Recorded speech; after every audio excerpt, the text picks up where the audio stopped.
Okay, good morning, good evening, everyone.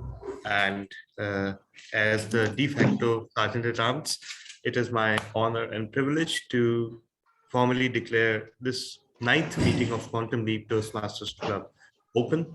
I welcome all the participants, and we just go through a few ground rules. The first is, of course, that we encourage you to turn on your videos so that we can have a sense of togetherness.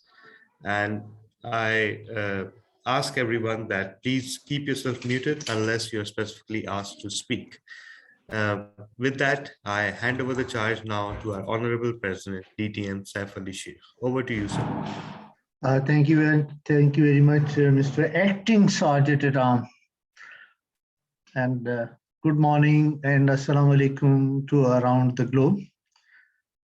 Today, we are having another meeting that we are going to learn from our scholars, and that will help us to enhance our vocabulary, our knowledge, our wisdom. That we always saying is we are learning from each other. Is any specific business we have it today? Sir, there is two pieces of business since our secretary Toastmasters Saeed, he is preparing for an exam, so he won't be able to join.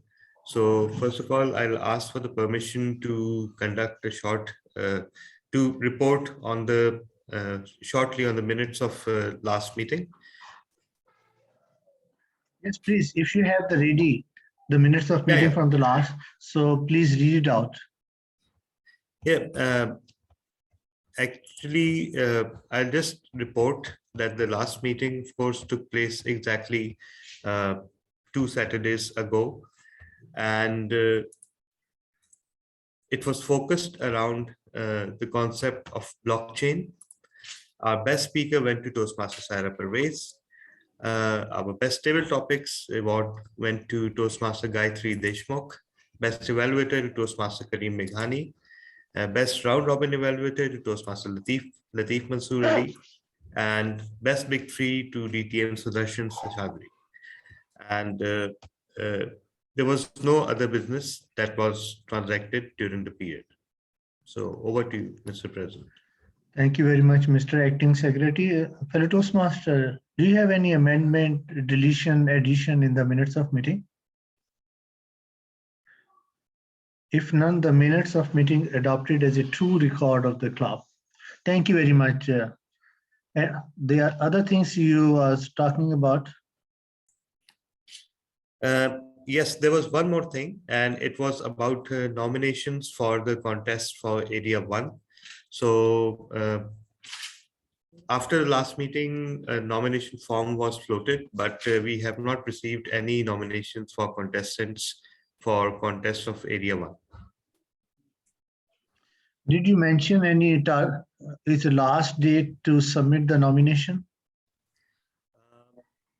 Actually, in the original message, I did not set up a deadline, but I did mention during the last meeting that we would wait till today's meeting.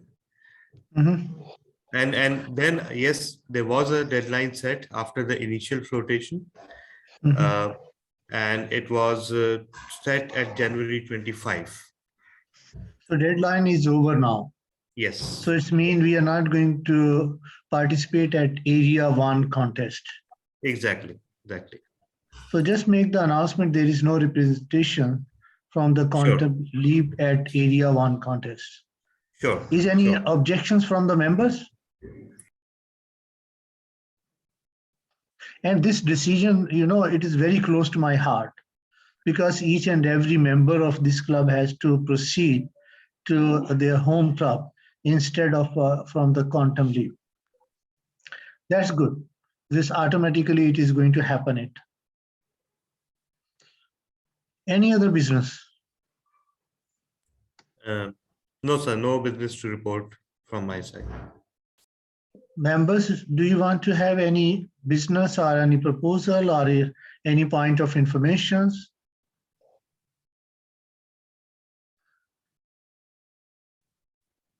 If none, let's proceed to our education session. And to lead our education sessions, we have among us is a dedicated, committed to Toastmaster. Today at 8:45, I was thinking that I'm going to join the meeting and I will be the first one. It's a surprising for me that our TMOD was there. So please put your hand together, welcoming DTM Sudarshan. Thank you very much, Mr. President, fellow Toastmasters and guests. Good morning, good afternoon, good evening, probably even good night to TTM Sarfraz who is joining us, and to Sky as well, because they are joining us close to the midnight hour, which is a feat in itself. So, ladies and gentlemen, I have in the past 2 or 3 seconds talked about a very metaphysical element. That very element which we cannot see, we cannot touch, we cannot feel, however, it continues to rule our lives incessantly, and we are all beholden to this thing that we don't see, we don't feel, we don't touch, but it influences everything, including our thoughts. As of this point in time, if one of you is thinking of going and getting a cup of coffee, the first thing that you will do is look at this particular element and tell yourself, now is not the right time to go and get coffee, or this is the time to have a strong, hot, steaming cup of coffee. It depends on your perspective. But what is this magnificent beast called time? Is it real? Is it not? Is it something that exists? Is it something that is just a figment of all our imagination? Or is it something that was born when this earth was born? We will ponder on all of these aspects, and I'm sure our education session will illuminate it a lot more. But as your Toastmaster of the day, I am going to talk about the application. I'm going to talk more about how humanity has been measuring this element called time. So, I have studied physics, and one of the things that you study in physics is three axes, and time is always a third axis. It's always the z axis, something that a lot of people actually end up missing and eventually add it as a variable to say, okay, time is a variable that I needed to have considered. So let's look at all of that. So the ancient man, when humanity first started walking on 2 feet, had to mark passage of seasons, had to mark passage of distance, had to mark passage of time that it would take to reach from point A to point B. How did the person do it? He looked up at the sky, looked at the alignment of the stars, and probably decided that if this particular star moves to that distance, I would assume that a day has passed. And remember, they probably didn't even have the concept of a day or a night, much like how an animal today doesn't really care about anything other than did it eat or did it not eat. So for an animal, time passes between the time that it feeds to the time that it doesn't feed. So time by itself passes in very different ways, and we measure it in very many different ways. In today's meeting, we will keep looking at how time has been measured through time, and we will look at what are the various devices, what did they signify, what scientific achievement did it represent, and eventually, of course, how does it impact our lives today. And as usual, the ninth meeting of Quantum Leap is yet another quantum leap through time and space, because we are on a quest to learn. And when you set out on a quest to learn, you always are looking for resources that will further your knowledge, further your growth, and at the same time give you those appendages which you need, which will take you to the place that you want to go to. So in today's meeting, the first role player that I'm going to invite up on stage is someone that is going to bring out our inner geekiness, someone that is going to add either to our vocabulary of geekiness or to our content of geekiness, or maybe both. And geek here is not a derogatory term. Geek here is a term for anyone who is genuinely excited, enthusiastic, and K stands for curious. So geek here is GEEK, genuinely enthusiastic, energetic, and curious. So let's all get geeky and put on our geek hat and call on our geek master of the day, Toastmaster Anam Kadri, to please enhance our geekiness. Anam, the stage is all set for you. Thank you so much, Toastmasters Darshan. Good morning, good evening, Toastmasters, and those who still have night there, good night. But no, don't go to sleep yet without listening to what I have to share. Maybe that will add to a new ambition for you to start with the next morning. So I came up with a very good opportunity, like being a mother and a housewife. Usually we come across these problems. I'm talking about myself because I have this experience, but then we have a few students as well who goes through the transition from their school life to their college life. And while they wait for their admissions, they have a lot of months in between. Plus, we have people around here that want to upgrade themselves, that want to upgrade their skills in many fields of life of their interests. And for this, I came across an opportunity in the last few days that with the collaboration of virtual university and the government, the ministry, they have started off a few courses online that are available on dgskills.pk. And these courses are actually crash courses, or you can say short courses of 3 months. They touch down different aspects. They can go from e-commerce to programming, to website designing, to even creative writing, and many more. We have around 9 to 10 courses available, and that includes freelancing as well. So yes, you can learn, you can go through those courses to learn and upgrade yourself, to upgrade your skills, and learn something that will help you in the long run, something that you can spend your days in and still get a fruitful conclusion out of it. So luckily, I came across this opportunity and I enrolled myself.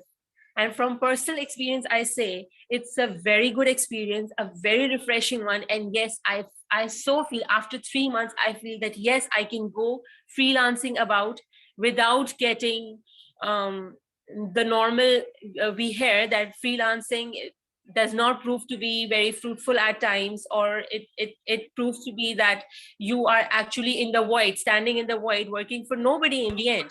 But this will give you a very good opportunity and will tell you how to come up with the authentic source to work with during freelancing. I went through that course, and it was basically divided into tests, then projects, and then there was a final project, and then they offer you classes. Those classes are not even a hassle to take. Those are around 8 to 10 lectures that they upload in a week. They upload it weekly, and it's around 9 to 10 lectures per week. All of them of maximum 10 minutes. Rest of them are 5 to 8 to 10 minutes. So it is so easy to take. You can move about, you can work about at home, and yet listen to them, because that even then listening is a lot more fun. And when it comes to the task, to submitting them the task and to submitting them the exercises, obviously they give you a time to practice over it, and they grade you according to that. They tell you where your mistakes are. They grade you according to that. In the end, they actually submit you a certificate ensuring that yes, you have completed so much percentage of the task, so much percentage of the quizzes. So you know that then you have a sense of responsibility when you are so looking forward to, okay, there is somebody that is actually administering whatever you are trying to do. You get that confidence that yes, I can do it. And yes, I'll complete it and come up a different me by the end of the 3 months. So I came up with this experience. I loved it. And I was given the certificate of freelancing as well. Together with freelancing, I took over WordPress. That was the website designing.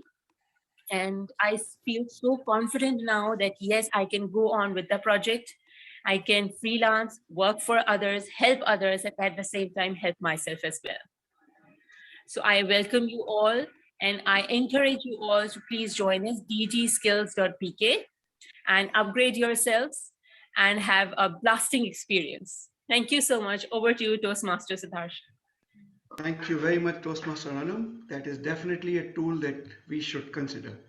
At this stage, I would like to welcome all our guests that have joined us from all over the world.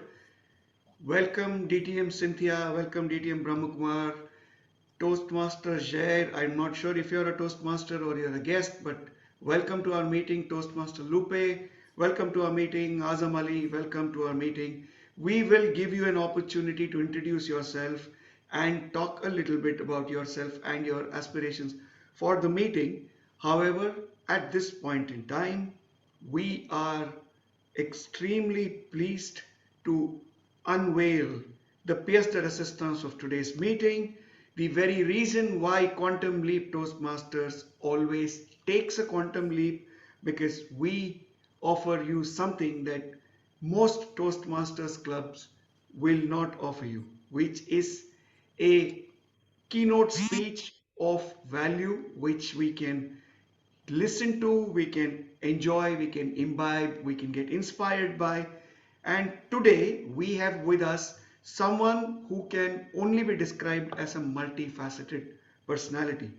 This is a human being that has spent his life peering behind the curtain called this universe and looking at the underbelly of this beast and understanding how it works and why it works the way it works. So in his day job, he is a physicist. When the sun sets and the time is ripe, he gets his axe out and plays out a few tunes. Hopefully he will do so today as well, because I can see the guitar right behind him. And if he's not doing all of that,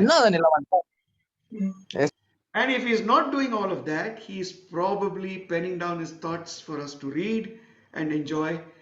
His name signifies what covers all of us. He is coming to us from sunny California, which he claims is as cold as any other cold place right now. Let's join our hands together to welcome up on stage Dr. Sky Nelson Isaac. I've added the title doctor, I'm sure you are one, and he's going to talk to us about something which is material in all our lives, but we can't see it, we can't touch it, we can't feel it, but it is yet very wide and very deep. His topic for today is time is both wide and deep. Let's welcome Dr. Sky Nelson Isaac with his keynote speech. Over to you, Sky. Thank you so much. It's great to be here. Can you hear me okay? All good? Okay. So I'm starting my presentation here, and I'm going to share my slides. After that great introduction, I love that. That was so generous.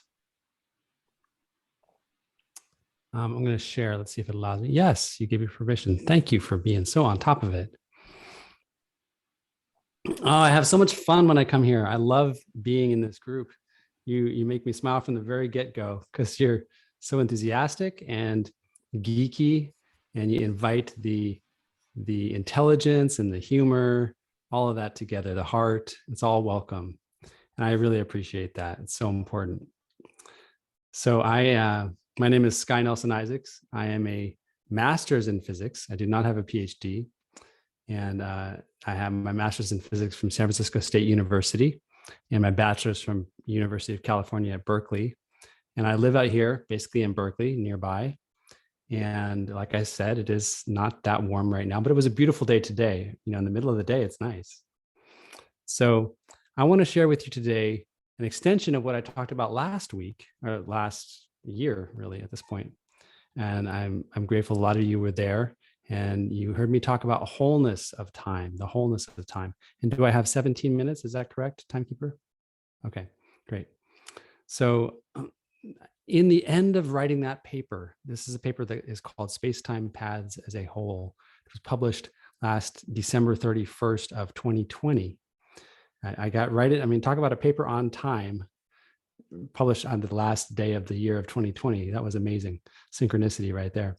And that paper, when I was writing the last little bit in response to the peer reviewers, I explored the Schrodinger equation and how time is impacted. My view of time and the wholeness of time is impacted by the Schrodinger equation, or how the Schrodinger equation is impacted by that time notion. And the notion in that paper is that instead of slicing time up into bits, you have to look at it as a whole. And we'll touch on that a little bit here, but I'm going to go even deeper, because in the writing of that, I realized that there was something I really wanted to explore with the Schrodinger equation. Has everybody heard of the Schrodinger equation? It is the equation which describes the dynamics, the time evolution of wave functions. A wave function is the most fundamental object in quantum mechanics. In everyday life, we talk about, a cup. Okay, but this cup in quantum mechanics is represented by a wave function.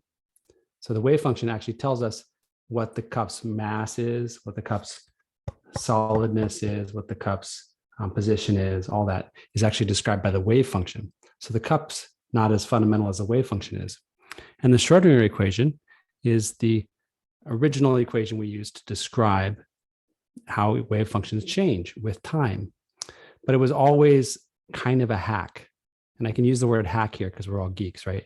So it was always like a thrown together version of an equation, because we knew that time was not really treated in a very thoughtful way. It was treated in a sense of very classical. Time is this thing that just ticks on by, like slices of time, non-relativistic, all these things that we knew were wrong with it. So I'm going to get into the Schrodinger equation and talk about time not only having length. We all know that time has length, right? The length of this meeting is 2 hours or whatever it is. But does it also have depth? Can we zoom into time and mine it like we're mining from the earth? Can we extract from time more information the deeper we go? Does it have depth? That's a question that's actually the answer that emerged from the research that I was doing. And I'm not saying that I'm the first one to really think this way, but the way that I've written these equations, I think, brings about some new interesting answers that I think you'll find very intriguing. So the Schrodinger equation and recursive time sampling. You're all familiar with time in special relativity, at least a little bit. You all know that special relativity was invented by Albert Einstein, or discovered by Albert Einstein. And in relativity, time is an interval. So there's no such thing as an absolute moment in time, but just a duration. So time has length, duration. How long does this meeting last? How long does this sentence last? How long does my heartbeat take? These are all durations. And the length varies for different observers. So a stationary clock has a certain sort of fixed amount of time. A moving clock relative to that stationary clock is going to tick slower. And the shortness of the clock here sort of indicates how much the time will slow down. So I'm sort of trying to visualize for you, as Sudarshan said, you can't really picture time, even though we all are immersed in it, but you can picture space pretty easily. And you can imagine that time is very similar to space. Now, just a voice check. Can you hear me okay? All good Yes, with my we microphone? can. Okay, Yes. great. So if you go 87% the speed of light, time slows down a certain amount, by half, I think. And that's this notion of time having length, time having duration. We know that. So I'm going to go from there, talk a little bit more about that, and then jump into this idea of time having depth. Last time I was here, I talked about reality or time being described as a whole. And what I mean by that is, if you were to go the speed of light, time would slow down all the way. That clock would get completely infinitely small, because the speed of light, nothing can go the speed of light. So that never is a problem, except that light goes the speed of light. So when you think about how long does light take to go from point A to point B, you can't answer the question. I mean, you can. It goes at the speed of light from my perspective as a human being. But from light's perspective, there's no sensibility to that question at all, because time doesn't elapse for light itself, because light is actually traveling at that maximum speed at which the equations completely break down. So this is a really interesting unanswered question.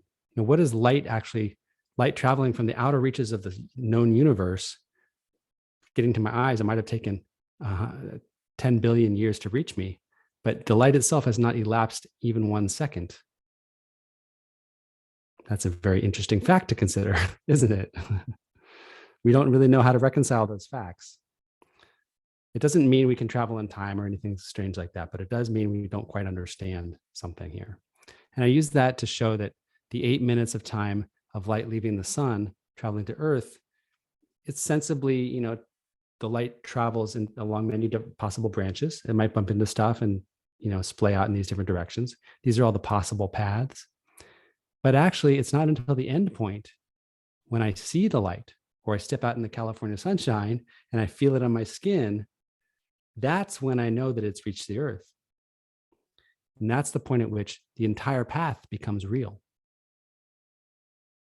So this is time as a whole. The entire 8 minutes exists as at once. And that whole path becomes retroactively real. And I see some heads nodding, so that's good news. It's good so far? Okay, so reality is determined retroactively because the expansive time it takes the light to travel is actually one whole thing. It's determined all at once, not in pieces, not in slices. And this is also seen in language. In English, we can talk about contextuality.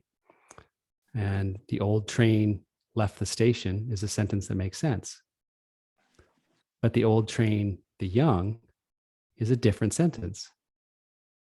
And it means something very different. In this case, the train and the old are different. An old person trains a young person. The meaning of train is to educate, not a locomotive.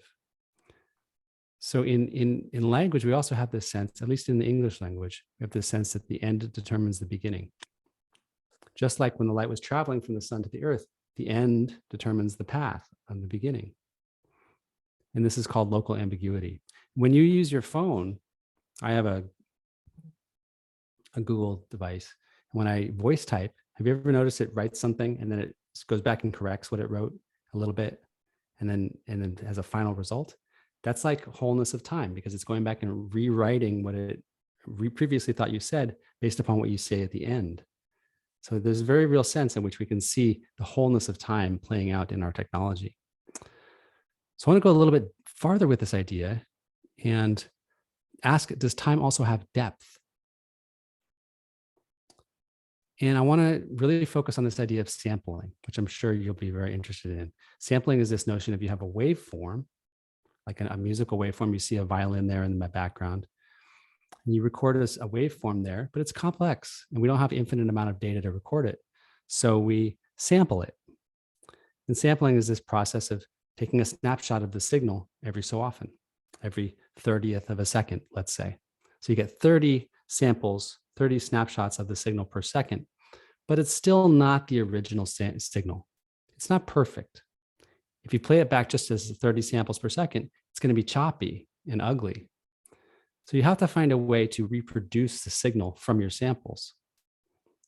You can only store the sample. You can't store all the data. You store the samples, but you want to reproduce the signal from the samples later.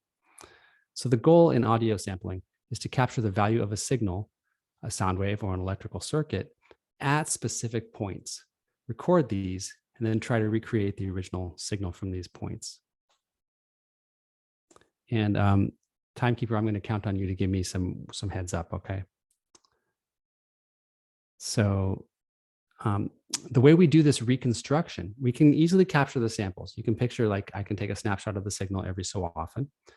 The way we reconstruct it is using the sync function.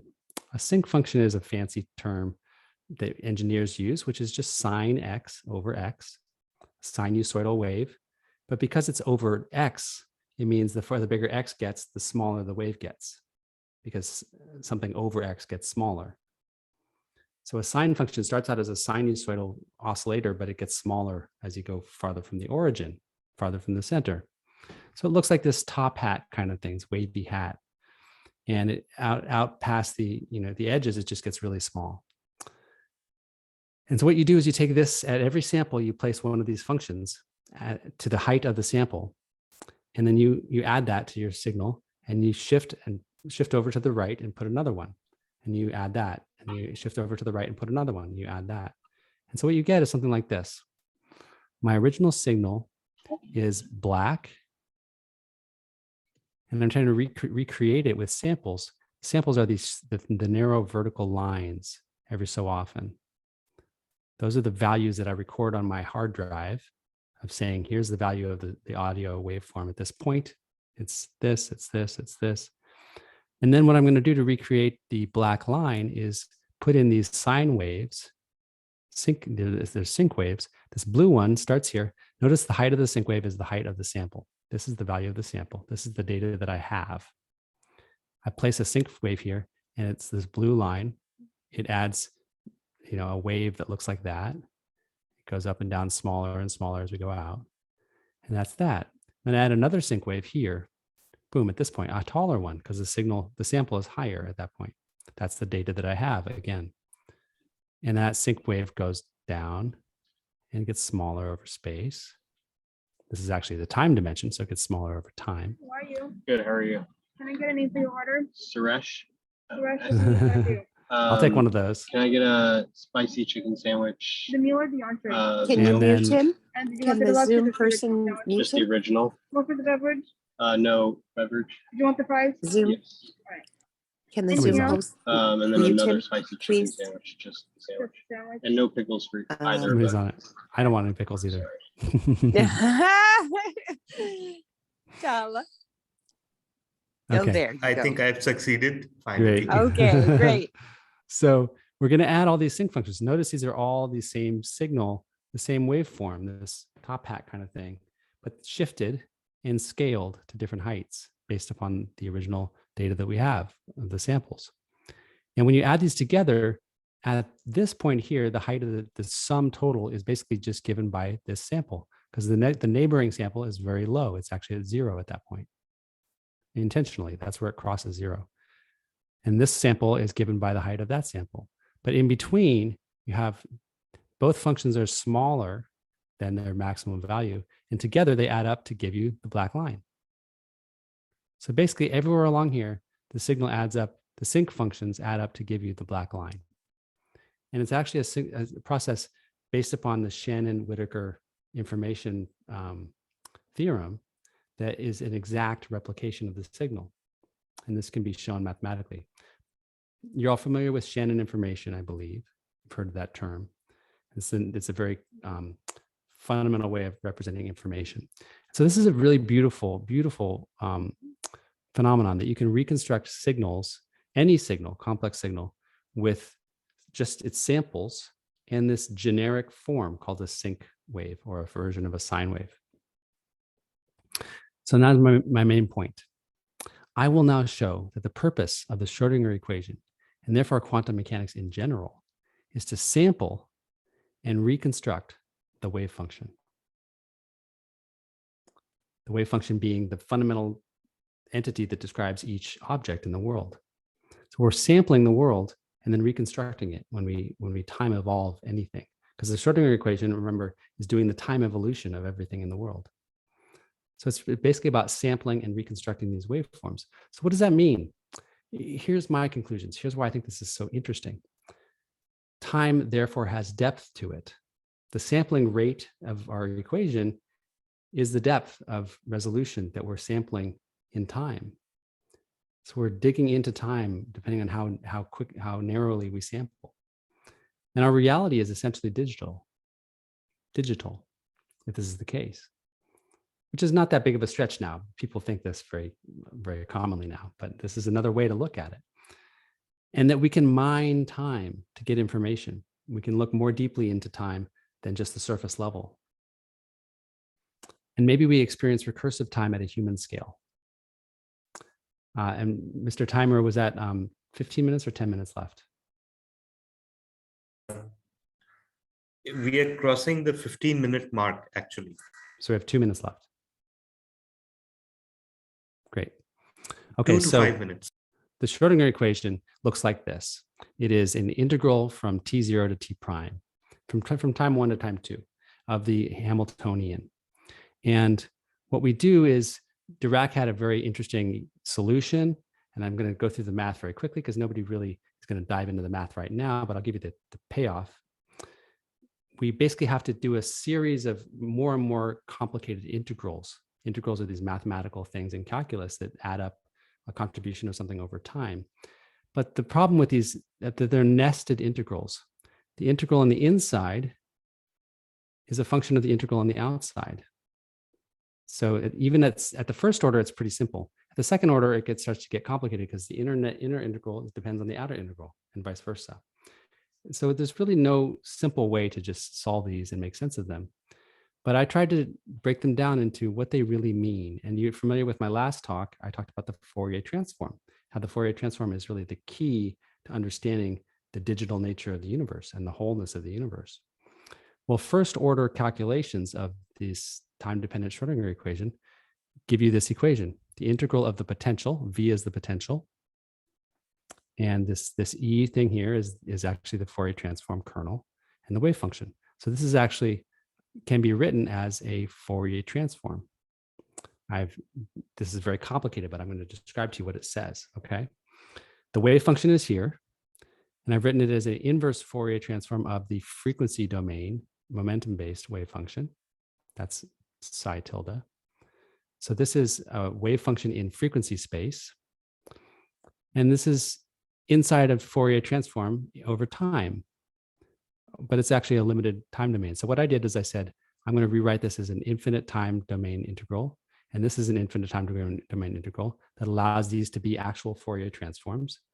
I have to do some things to make that true, like adding this delta function, which basically a delta function is a number that is only has a value at one point, kind of like a sample.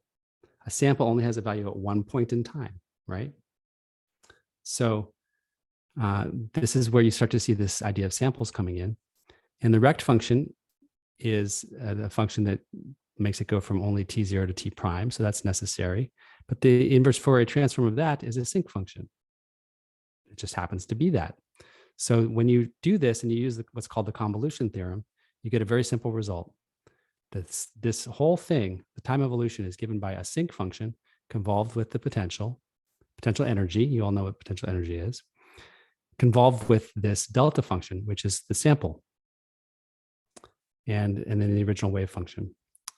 So the conclusion is that this starts to look very much like a sampled signal. You have the samples in energy space, or omega is the energy or frequency, samples in energy space, and reconstructed with this sinc function. And the samples are of the wave function here in the frequency domain. So what we're doing in the Schrodinger equation, in my conclusion, is we are, and this is showing that the two methods are actually equivalent. These are two different methods for computing. One of them using the Fourier transform, the other using the direct computation of the integral, and they're identical. So the outcome is that we can solve this very laborious equation, the recursive time integrals, especially when we get to higher order. When we get to higher order, we're looking at deeper investigations, deeper, smaller time intervals over which we're digging into time. Every second order, third order, fourth order, these are higher approximations for the actual answer. We're digging into smaller time intervals and mining time at these different levels. It's like sampling a signal at different sample rates and getting more information, maybe more accurate information from it. So at higher order, method 1 is very laborious, whereas method 2 seems to be a very simple process that we're used to in engineering. Remains to be seen whether this is something that actually is useful. But I want to leave you with this idea of deep time. Each recursion of Schrodinger's equation is about signal sampling and reconstruction at a different scale of resolution in time.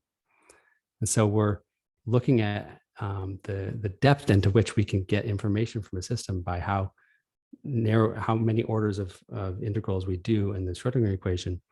And as I said, the world appears to be very digital because the Schrodinger equation, which tells us how things evolve in time, is essentially a sampling algorithm that samples the potential energy and then reconstructs that signal based upon how fine of a resolution you're doing the sampling at. So what I've left you with is a pretty abstract and mathematically complex thing, but I want to just leave you right here with this question that I have. I haven't finished this research. I'm really opening it up for exploration. That is time really this beautiful thing with depth to it, that not only in this moment are we right here, but we're repeating experiences over and over and getting new things, getting new information from every interaction that we have in life. That's my notion of deep time and the recursion that we are all going through. So that's what I have for you tonight.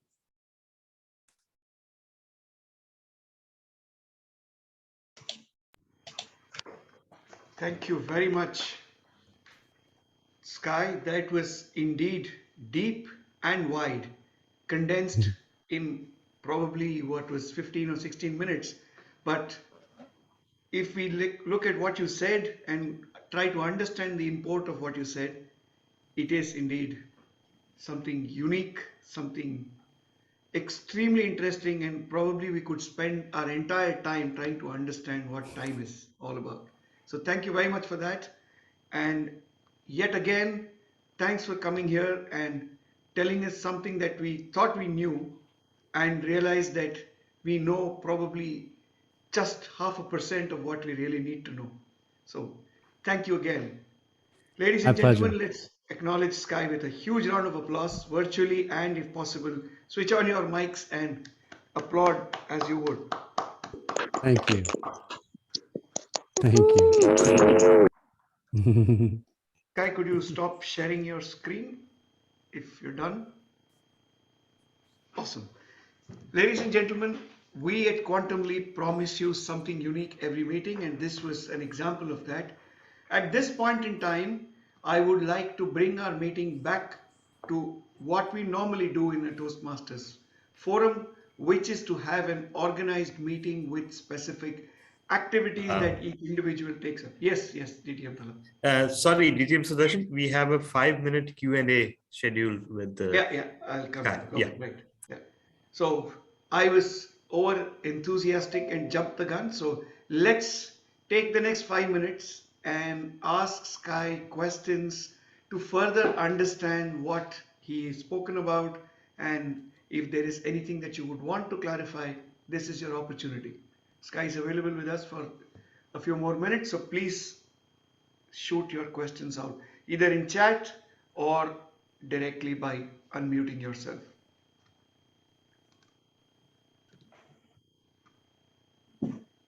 Any questions from anyone? Yeah, go ahead. Yeah. So, Sky, that was, first of all, that was absolutely phenomenal. And once again, you gave us a really new perspective on reality. I would just like to ask you one thing and correct me if this is the correct question. From your presentation, I got the idea that time is digital and it has depth, and every time we measure it, we try to measure it, we may end up with different interpretations of the same phenomenon. Is that possible? Every time we go through an iteration. You're muted, sir.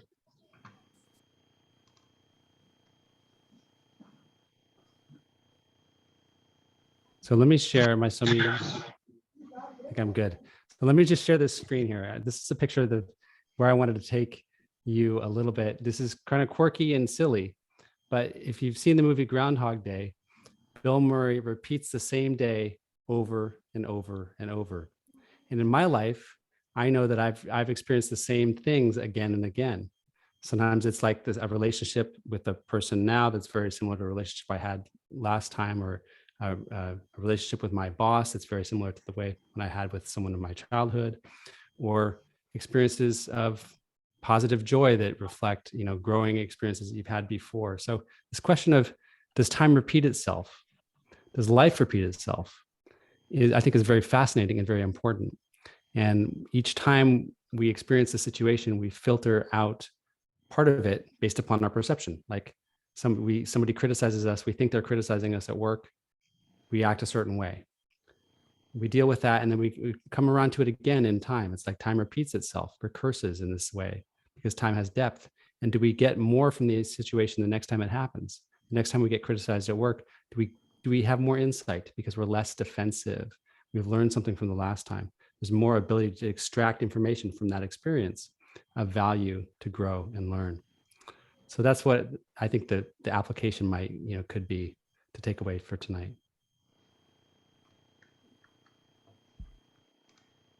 I think there is a question from DTM Cynthia as well. So if Yeah, and I I had a question before, but wow, that was a great answer. I love that. And it seems that humans need redundancy.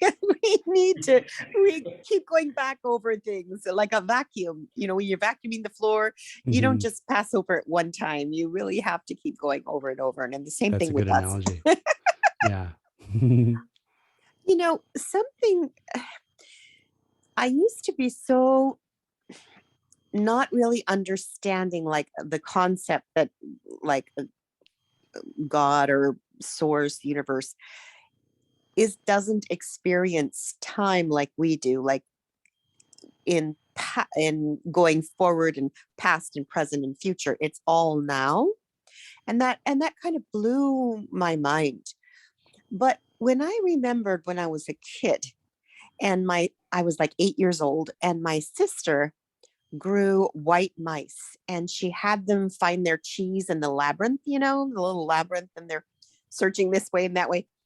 And I would stand over the labyrinth and I saw where they started and where they ended, everything at one time, just at once. And then I would yell, go left, go right, and the mouse wouldn't understand me.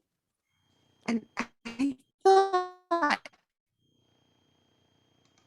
You're breaking up a little bit, Cynthia.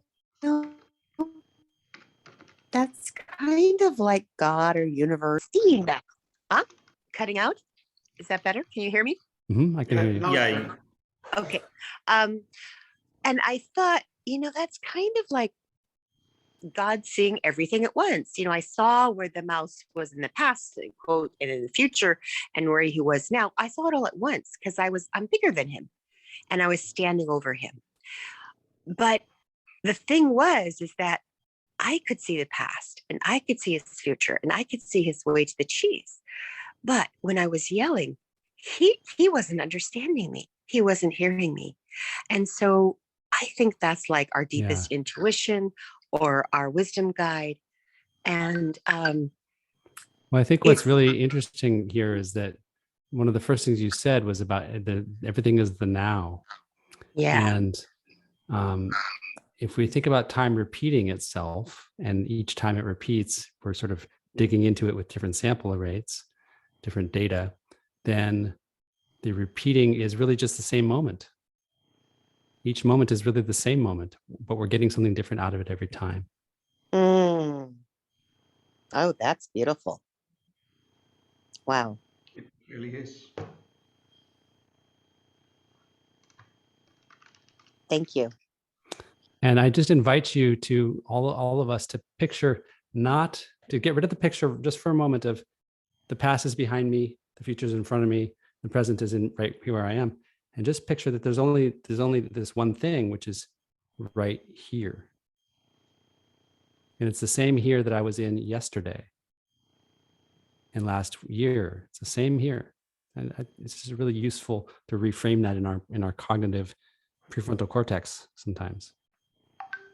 Indeed. Great question, Cynthia. Thank you for joining. It's good to see you. Ladies and gentlemen, that deserves a huge round of applause, both for the fabulous question and an equally fabulous answer. Thank you very much. Let's now proceed ahead with our meeting, and for the benefit of those that are not Toastmasters, which I don't know if there is anyone within us who is not a Toastmaster, very, very quickly, a Toastmasters meeting is divided into 3 distinct segments. We have a segment where we have our prepared speeches, a segment where we provide specific evaluations, and we also have a general evaluation of the entire meeting. And I am the Toastmaster of the day. In my quest to deliver this meeting to all of you, I am being assisted very, very ably by three very critical role players. I would now invite the first among them to come up on stage and introduce his role to us. I would like to request our language evaluator, Toastmaster Saif, to please come up and tell us exactly what you are going to do today. Thank you so much, DTM Sudarshan. Good day, everyone. I'll be acting as language evaluator today. In this role, I'll be acting as word master as well. So I proposed the word of the day today as D-dull.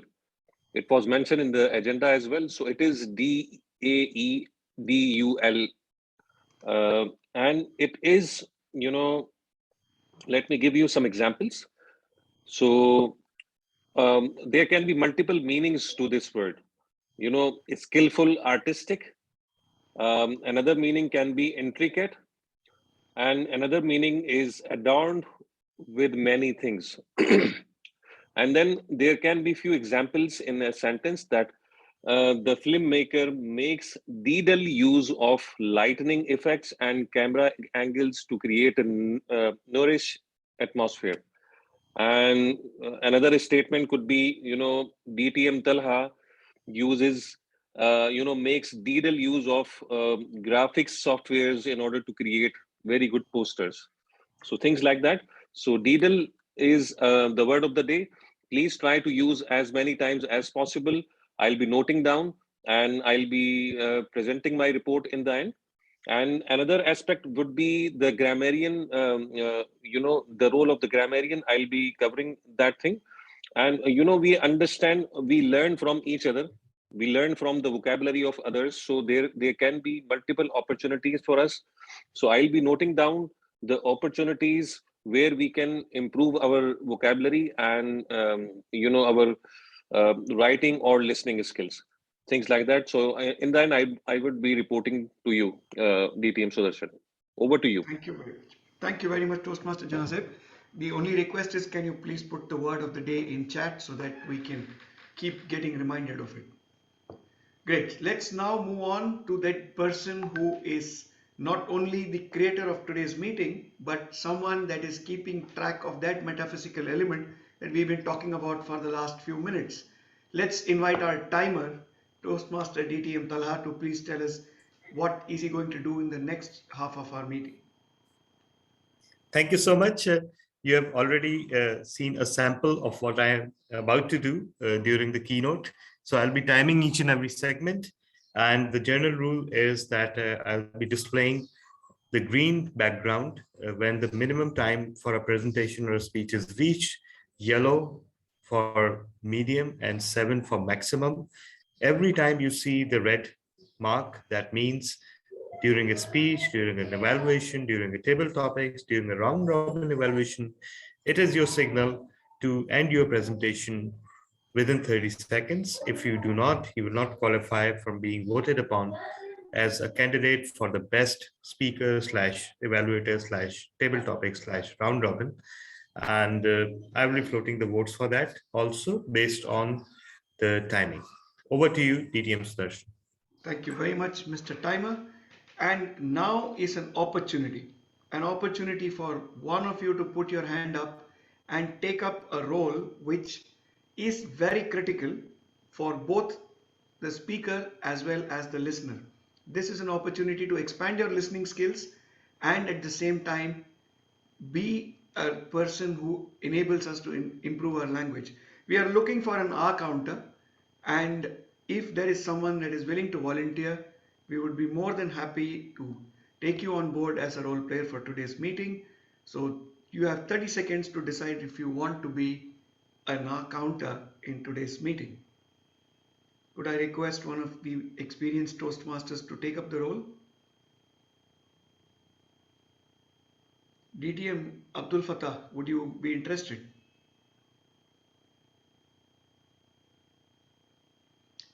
I think we will, yeah, there he is.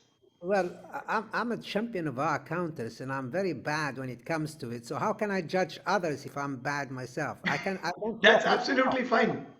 That's absolutely fine. No worries, no worries.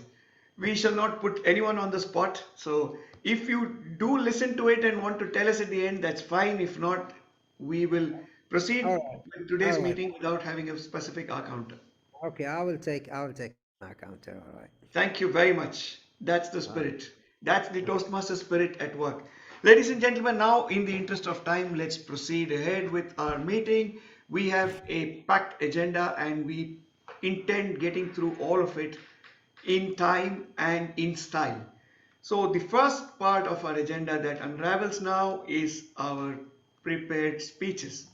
In Toastmasters, this is a segment which is considered the heart of any meeting because this is where speakers prepare their speeches as per a specific objective that is outlined in a path that they have chosen, and they come and deliver a speech which touches upon a nuance of what their communication journey is all about. In the context of today's meeting, if I was to look at this from a time perspective, this is an application of the time that they spend in trying to hone their craft as a public speaker, and today they will demonstrate what aspect of public speaking have they mastered or are attempting to master. So we have two speakers today.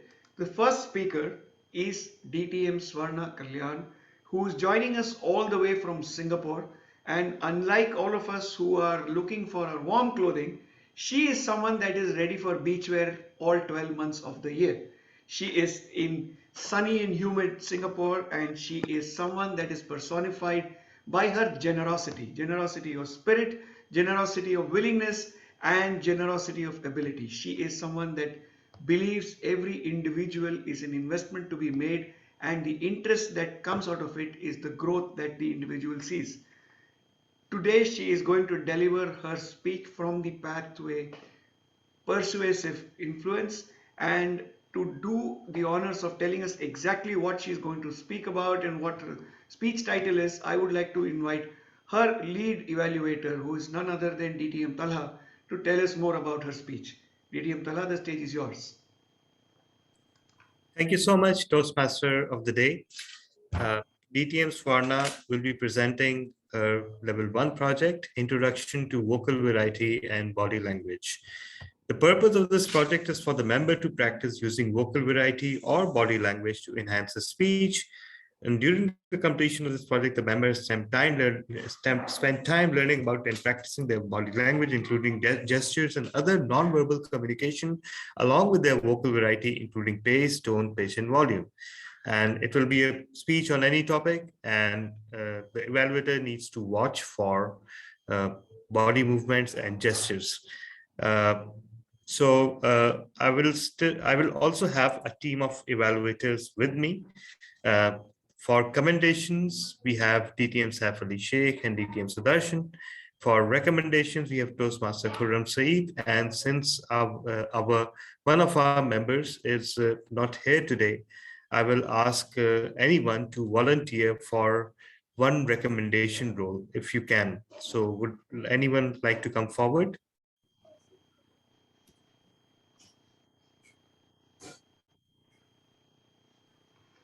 Let's nominate DTM Cynthia to be the other recommendation speaker. Yeah, DTM Cynthia, would you like to be one of the people making a recommendation? I don't trust that because I'm like Cinderella. I turn into a pumpkin. I keep East Coast hours, and so I don't know if I'll be awake. I'm sorry. Okay, no worries. I think no worries. What about So what about Toastmaster Mariam? Toastmaster Mariam, since you are in the meeting, would you like to volunteer for a recommendation for this speech? Okay, sir. I cannot say no to you. Sure. Great. So everyone, please put your hands together for DTM Swarna. She's the Club Growth Director in her home district, and it's not every day that we get to experience district leaders making speeches.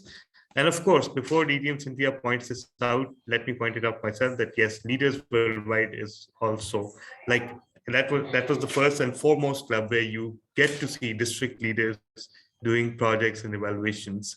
So everyone, please put your hands together for DTM Swarna. The title of her speech is Tiger Mother's Scientific Parenting. Tiger Mother's Scientific Parenting, DTM Swarna.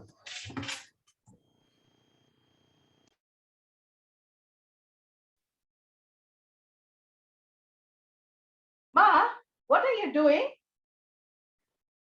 I'm preparing for a speech at Quantum Leap. So this tiger mom is going to talk something scientific? Club president, fellow Toastmasters, and friends. Let me introduce two things to you today. Who is a tiger mom? A person who is very strict, high expectations from their children, with digital skills, commitment to excellence, and excellent academic results. And of course, control on psychological and behavior of their children, thereby getting overachieving children.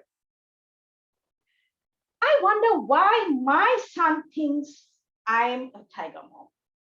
Because for sure, my children are not overachieving. But friends, I do have a scientific formula to do my parenting. And that is simply Pi D. Let me explain. When we have our children, we don't have a manual. They don't come with a manual. And every child is different. I may have 10 children, but I'm sure the mother will tell each child is different. One rule fits all doesn't work. And therefore, every child is an experiment. So you see, science is there in parenting. And of course, we need to be on the job. And for that, I found the first important that all parents need to have is patience, patience, and patience. Because when one does and the other doesn't do, or the other doesn't do, and you don't understand why this child doesn't do it, when the rest of the world understands it, all this requires patience. The second, while we all as parents, friends, we want our children to be better than us in terms of social status, in terms of financial status, and we want them to be in a better place. But what is more important, in my opinion, is to be a better human being. And who else can teach them to be better human beings than parents ourselves? So I give a lot of importance that my children are better human beings before they can say and be proud of something else. And how do we make sure of this? Teaching them simple things. To greet a cleaner as you would greet a principal in school. To treat everyone equally. And when you see someone needs help, to ask if I can help you. And this would make just not the house a good place to live in, I'm sure the world would be a better place as well. I for integrity. This is very tough to teach. It can only be taught by following it ourselves. While I emphasize that my children should be honest and do things that they would still do even when nobody is seeing, I can share with you something that I'm not very proud of. That happened recently. And that was I normally have a clocker for 10,000 steps. And there are small incentives that I get for completing the 10,000 steps every day. And one day at about 9 o'clock, when I looked at my meter, it said 9,400 steps. And my son was just stepping out to go out for a walk. And I told him, can you please carry this with you so that I can have my 10,000 steps? Not right, right? But you know what my son told me?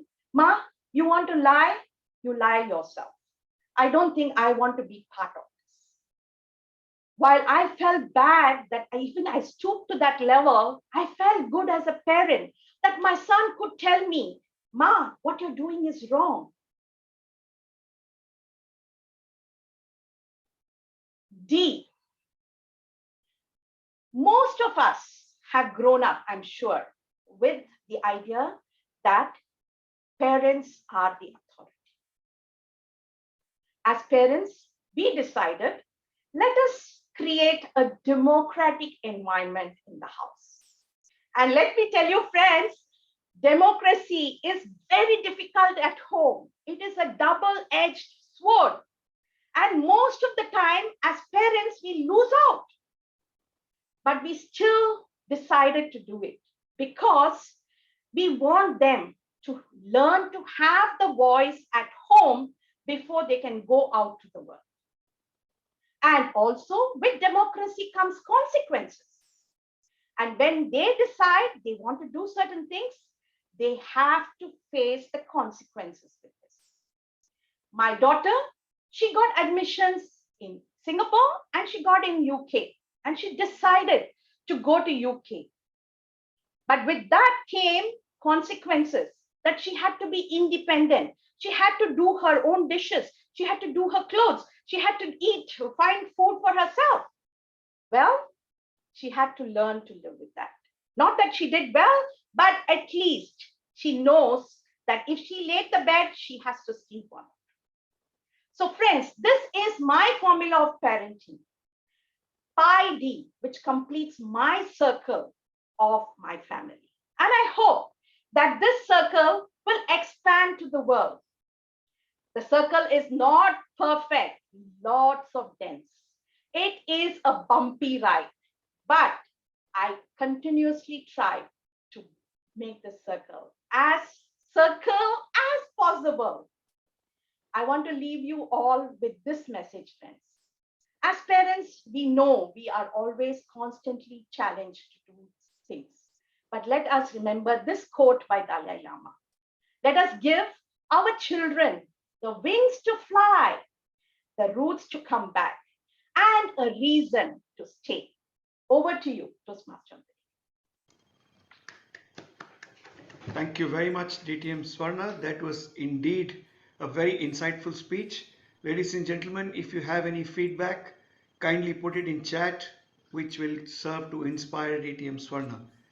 In the interest of time, let's proceed ahead with our meeting. And as we do in our meetings, we jump straight into our next speech and not necessarily the next evaluation. So the next speaker that I'm going to invite up on stage today is yet another person that can be described as erudite, elegant, and always energizing. When she comes up on stage and delivers a speech, either it is extremely poignant and makes you think deeply, or it is so informative that you want to leave everything else and start looking at whatever she's spoken of and delve into the details of it. Either ways, you are richer for the experience. Our next speaker is Toastmaster Mubina Rauf, and she is going to deliver a very interesting speech, but I will not steal the thunder from her lead evaluator, Toastmaster Karim. I would request him to please read out the specific objectives and also tell us which path is she attempting this speech from. Toastmaster Karim, the stage is all yours. Thank you, Toastmaster of the Day. It will be my honor. I didn't know that I will be evaluating TM Mubina Rauf, a veteran Toastmasters from 10 years, a mother of 2 grown-up child, a researcher, a teacher in a KSA University, joining all the way from Saudi Arabia.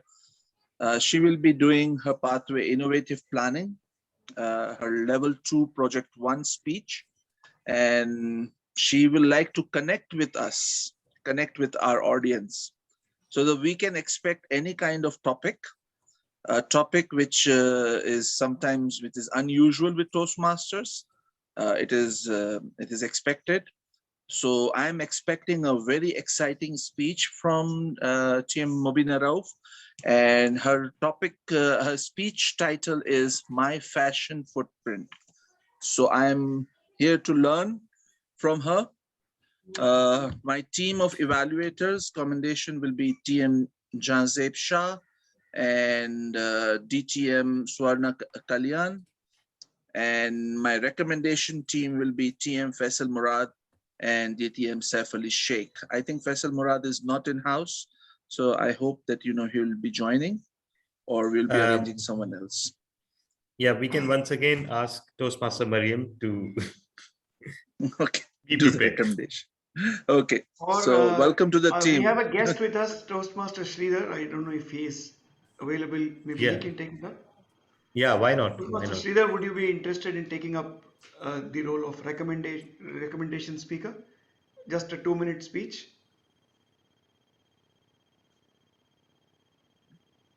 Probably not there. So I think in between the speech, we can finalize we can the figure who will be it out. doing Yeah, the sure. recommendation.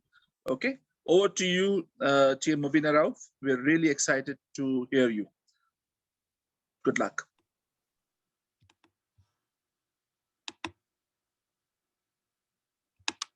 Welcome, Toastmaster Mubina Rauf. The stage is all yours.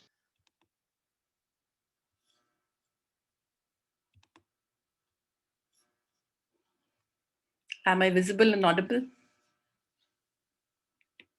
Yes, you are. Yes, yes. Till recently, I always thought that I'm very conscious about my carbon footprint.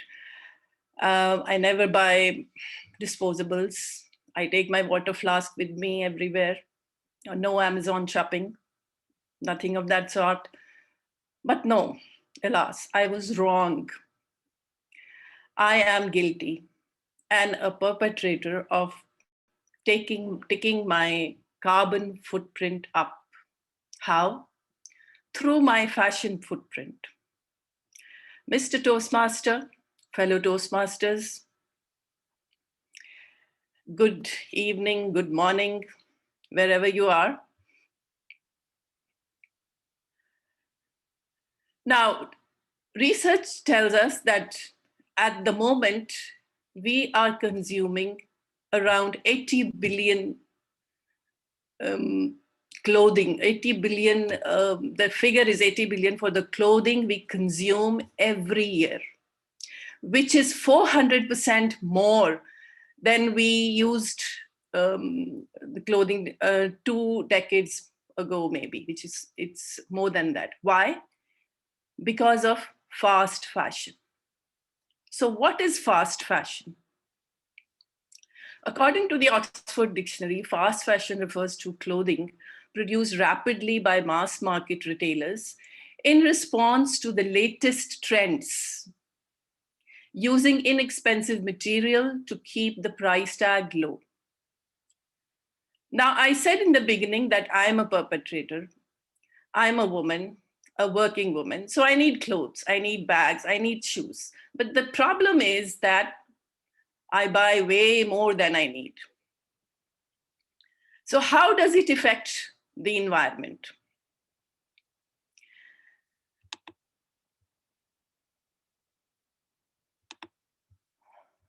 Now, being this being a geek club, I tried to make an equation. So the unsustainability equation. Fashion industry, the fast fashion industry, is the biggest polluter in the world, next only to oil. Fast fashion garments are made mostly of polyester. And mind you, polyester is not fiber. It is essentially plastic, made from petroleum. And 3/5 of these clothes that we buy end up in landfills within a year and will stay there for 200 years. Now, this is the story of one t-shirt. We buy them in bulks from sales. One t-shirt requires 2,700 liters of water to be produced. The same amount a person drinks in 900 days. The cotton that goes into it, 1 kilo of cotton leaves behind 3.3 kilos of carbon emissions. And 0.5 kilo of pesticides are used to grow the cotton used in one t-shirt. 17 to 20% of the industrial water pollution is due to textile dyeing and treatment. Now, the other side of the story is the facts, which are horrendous, appalling. Now, Amancio Ortega, owner of Zara, is the 3rd richest person in Europe, and I think the 15th richest in the world. The Zara garment workers in Bangladesh earn $3 a day in horrendous conditions, with exposure to toxins, no medical cover, dirty surroundings, and constant abuse, physical, mental, all kinds of. And 80% of these workers are women. Now, what is our role in all this? My role, I feel I'm guilty. Each penny we spend at a fast fashion outlet, we are condoning such treatments of innocent human beings. Now, next time when I go or when you go shopping, satiating our endless appetite for shopping during the sales going on from January to December. It's the spring sale, and then there is a pre-spring sale, then is a pre-fall sale, and then there is summer sale, and then there is winter sale. Think about it. Stop for a while, for a moment. Is it worth the suffering and the exploitation and abuse of innocent human beings? Wherever these textiles are manufactured, either it is Bangladesh or Vietnam or India or Pakistan, wherever. Now, I came upon during my research, came upon a solution. And what we can do to get rid of fast fashion, we can always adopt slow fashion. It was coined in 2008 by sustainable design consultant Kate Fletcher, slow fashion. It is an approach to clothing and fashion decidedly at odds with fast fashion. Slow fashion means buying less, caring for what I own so that it doesn't end up in a landfill and upcycling or swapping, trading used clothing. These are the things that we can do. For example, I have a shawl, my sister brought it from Suwat, which was, I think, 15 years ago, but I still have it because I love it. And it was given to me by my sister with love. Slow fashion addresses the relationship humans have with clothes, which can actually be really positive. The right garment on a cold day, for instance, or the way we do hold to certain things in our wardrobe, like my shawl. And certain items we want to stay with us. This is by a fashion researcher, Hazel Clark. Finally, my advice to myself and everybody who loves fashion is be a smart shopper. Take care of our world and the resources. And be eco-friendly, fashionable. What I have come to know for myself is that I don't need more. I need less than what I buy. Back to you, Mr. Toastmaster. Thank you very much indeed. Less is more. Ladies and gentlemen, I promised you a very erudite and a very informative speech, and Toastmaster Mubina didn't disappoint. A big round of applause. And as usual, you know the drill. Kindly share your feedback with her directly through chat. it will be an invaluable resource as she goes along. Now, ladies and gentlemen, is the time for our evaluators to do their magic. To begin with, I'm going to call upon the man who dons multiple hats in every single meeting, and today is the timer and the lead evaluator for the first speaker, my brother DTM Talha, to start out the evaluation sequence for DTM Swarna's speech. DTM Talha, Thank you so much. stage. Yeah, thank you so much, DTM Sudarshan. And I will be timing myself, but I won't be able to display the background, understandably. So you will have to trust me on my honesty. So, all right. We do have a DTM trust. Swarna. What a knockout start. You instantly achieved both the objectives of the project within the first minute.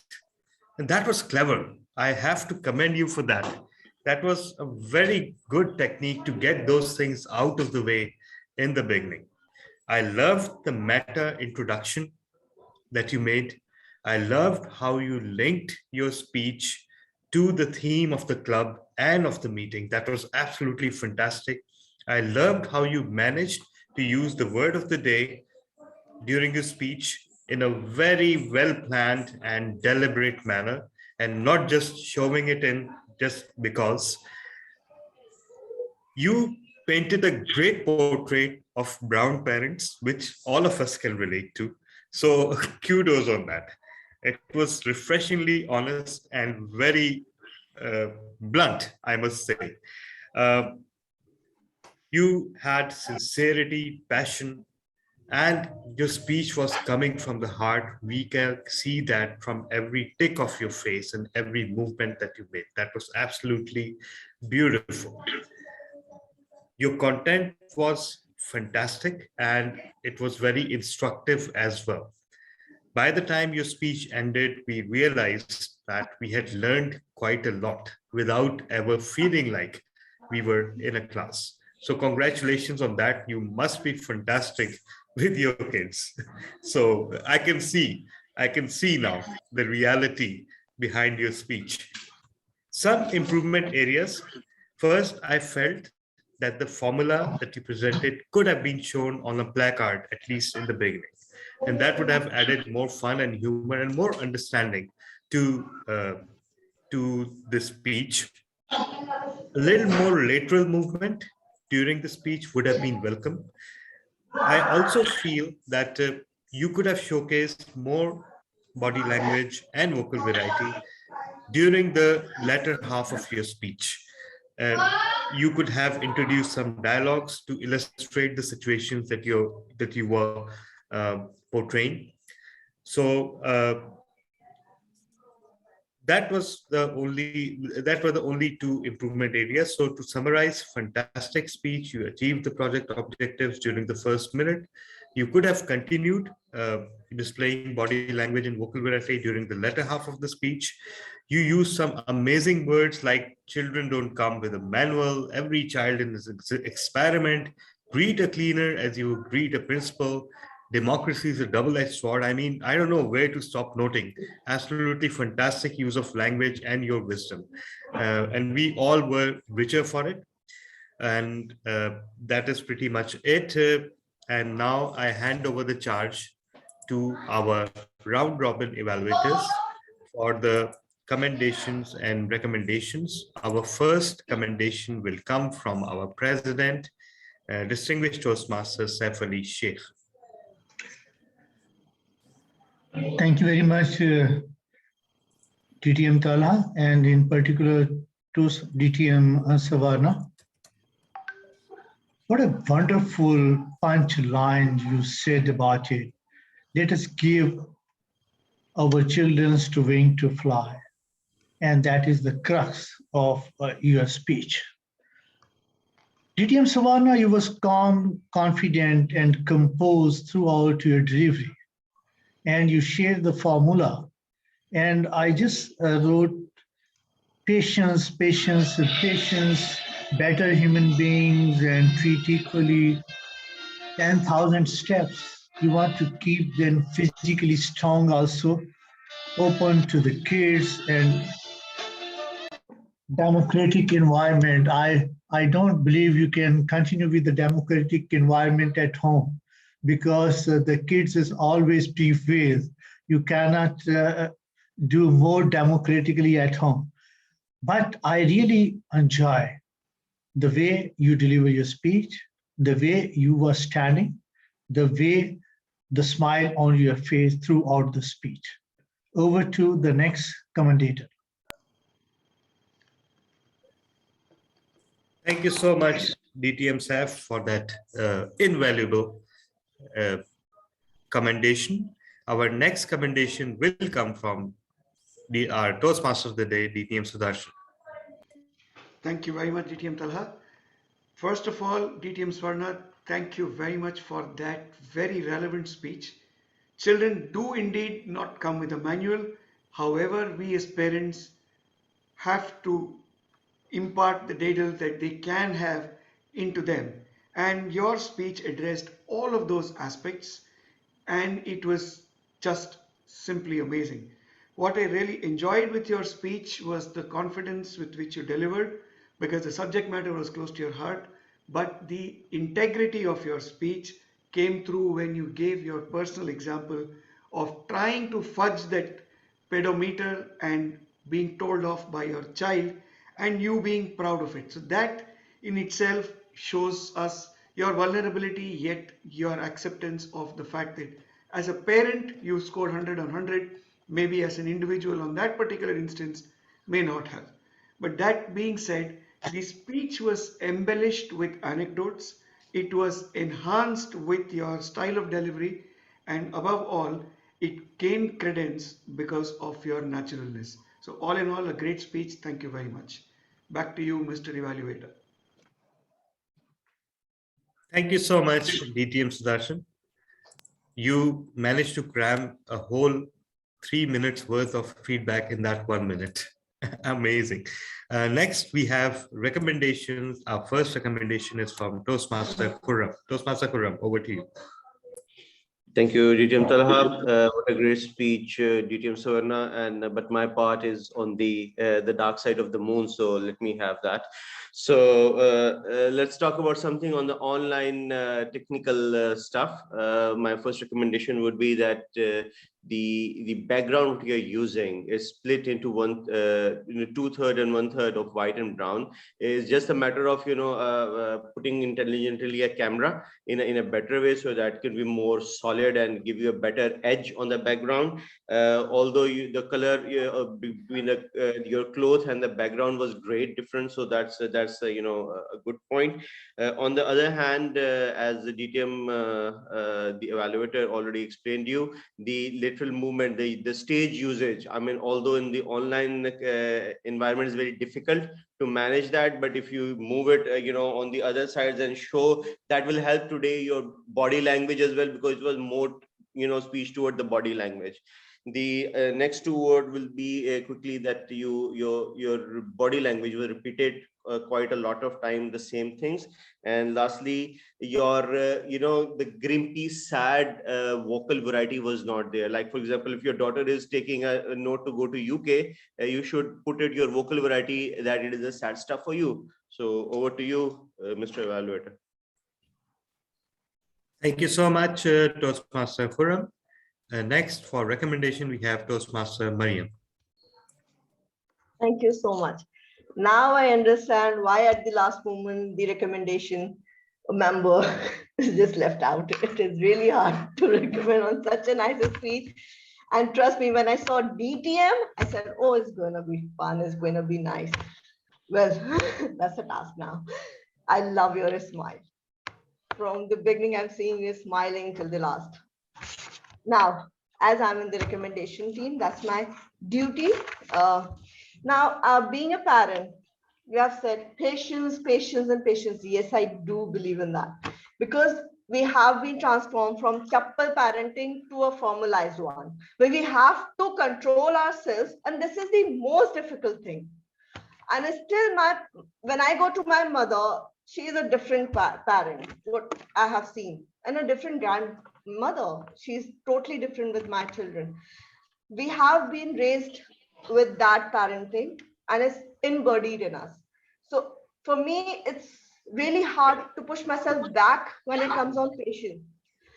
If you have portrayed some examples over it, how you have shown patience, how you have been through that, your personal experience, we could have learned, I could have learned more out of it, because this is the best thing that a parent goes through, and that's a challenge too. Thank you so much. Thank you so much, Toastmaster Mariam. And now I will invite DTM Swarna for 1 minute feedback on her evaluations. Thank you so much. I would say the evaluators have been very kind to me today. I'm doing a speech, formal speech like this for 7 minutes after a very long time. So thanks for this opportunity. I really loved, recommendations are something that I always look forward for, because that is where we really stretch ourselves. And I like the way our Khurramji said that, you know, you look at your screen, and I suddenly looked at my screen and I said, oh my God, brown and white. And I didn't realize that online, we don't realize it, you know. So thank you so much for highlighting this, you know, and which we may forget. And the challenge for me was to stand up and do it. And the screen looked too small for it. So I was like, how do I do 1 position, 2 position, 3 position? I was struggling with that. And definitely the comment that I should probably have pi d, because I was talking about a formula, and the formula was the circle, the circumference of the circle, and I wanted to bring that in. So probably it would have been nice. Yes, I will do that next time, to put pi d, and then maybe the last I concluded with the circle. So thank you so much for the commendations, and over to you, Toastmasters. Thank you so much, DTM Swarna. If only you were able to compete, these recommendations would have made your speech into a definite contest winner.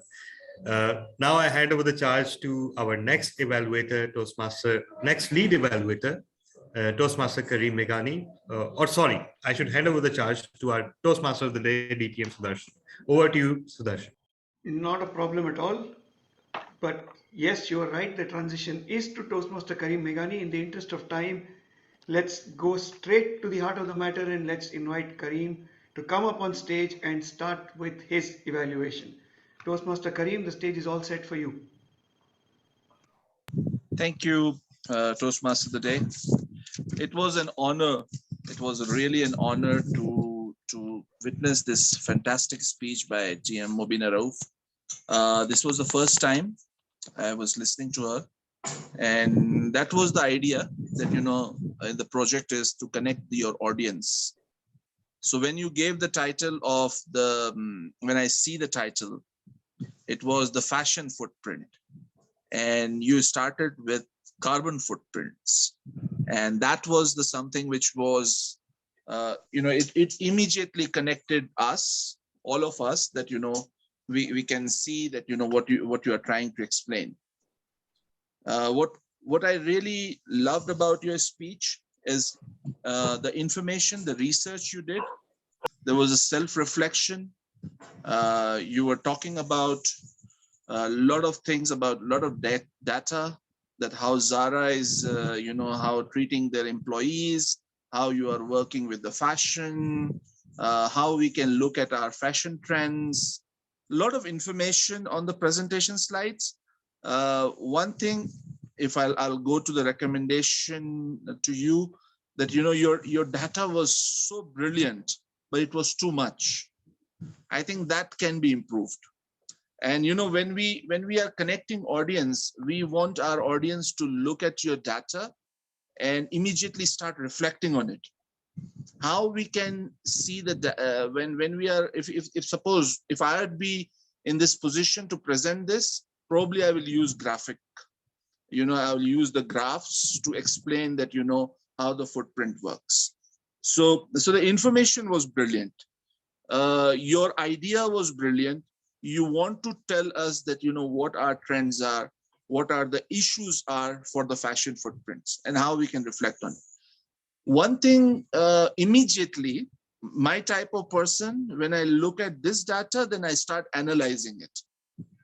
So when you were talking about Zara and you talked about the employees in Bangladesh, I start looking at it globally, how many workforce is working globally from the total population. And the surprising figure was 13% of the global population was working in textiles. Now, 13% of global population, when we are talking about reducing our carbon footprints, which is very important for the environment, what we will do with the workforce. So probably I will ask that, how we can solve that issue also. And maybe that is your second speech, maybe. That is my recommendation. Otherwise, I will love to see, more energy when you are connecting with your audience. It sounds like, it's a teacher talking to us, telling us that, this is the information and you can improve. So overall, wonderful speech. It was an honor. And I will wish you good luck. Let's see my team, that how they will be evaluating you. They will be giving their recommendation, and you can argue. So our team member next is TM Jazeb Shah. Let's listen to his commendation. Thank you so much, Toastmaster Kareem. Right, so Toastmaster Mubina, you chose a very difficult topic. And the way you, helped with your slides and information, it was amazing. Because it's very difficult to connect the audience, because the topic was typical. It was unusual topic, but your slides, the way you compiled your slides, and I think it was a complete depiction of your motto, like less is more. So the way you compiled your data and the language you used in your slides, it was amazing. It was very simple. It was not too much technical for any kind of person. I work in textile, but it was so amazing, and it was so encompassing that you covered all in just 3 to 4 slides, and the slides were attracting, catchy, and very simple to read. So that is my commendation. Thank you, TM Jazeb. And I told you that, we back to differ. We all have different opinions, and I completely agree with you. Some of the information was really fascinating. Next commendation, DTM Swarna Kalyan. Thank you very much. Toastmaster Mubina, you're a natural speaker. That is not to be told at all. It's very natural. In my opinion, you were leader in choosing your title. When I heard the word fashion footprint, I was curious. There was a suspense in it. And when you came up with carbon footprint, it was really an eye-opener for me. Wow. And all the data that you shared with us, you gave us numbers and you gave us how to connect with it. When I heard the number 2,700 liters, you simply said it is 900 days of water that we consume as individuals. And it was so easy to connect the two numbers. So, and of course, the best part of all your speech, the complete one, is all the takeaway that you gave us. Less is more. I know it is tough, but you challenged us to look at eco-friendly clothing, to be always remember that we don't need so many clothes. So do we really need to go after sale to do that? So thank you so much, and over to you. Thank you, DTM. That was fantastic commendation. Next are recommendations. Again, we are requesting TM Mariam Aftab. We put you on spot. What you will recommend, TM Mubina Rauf? No, I can totally understand that why recommendation team members are just the last moment are skipping up because I wish I could be on the commendable team. But as a part of the Toastmaster community, we all have responsibility towards this. And I think recommendation is something that is very important, and that comes with the responsibility. One thing that I would like to recommend is do not use a specific brand name. because it's the whole industry that is doing the thing. Whole industry is involved in it. If one shirt is using an amount of time, amount of cotton, amount of water, is every brand is doing the same process, is going through the same thing. Using one brand name is giving me the idea that the brand is doing wrong. It's all, whether it is big or small, all are doing it. So that's the one recommendation I would like to go with. Do not use any brand, a specific brand name, because this is the whole industry which has been lying with it. And also, if you could add some psychological reasons why we are attracted towards fashion and change that, so we can relate to that more, so we can hold ourselves back from that more. Thank you, TM Mariam. And I think it was very interesting because the fashion is related to women a lot, and we have two different opinions. So it will be a very good learning, I think, for all of us. So next recommendation is from the president. Yeah, let's listen. DTM Saifuddin Shaikh, if I'm pronouncing the right name, sir.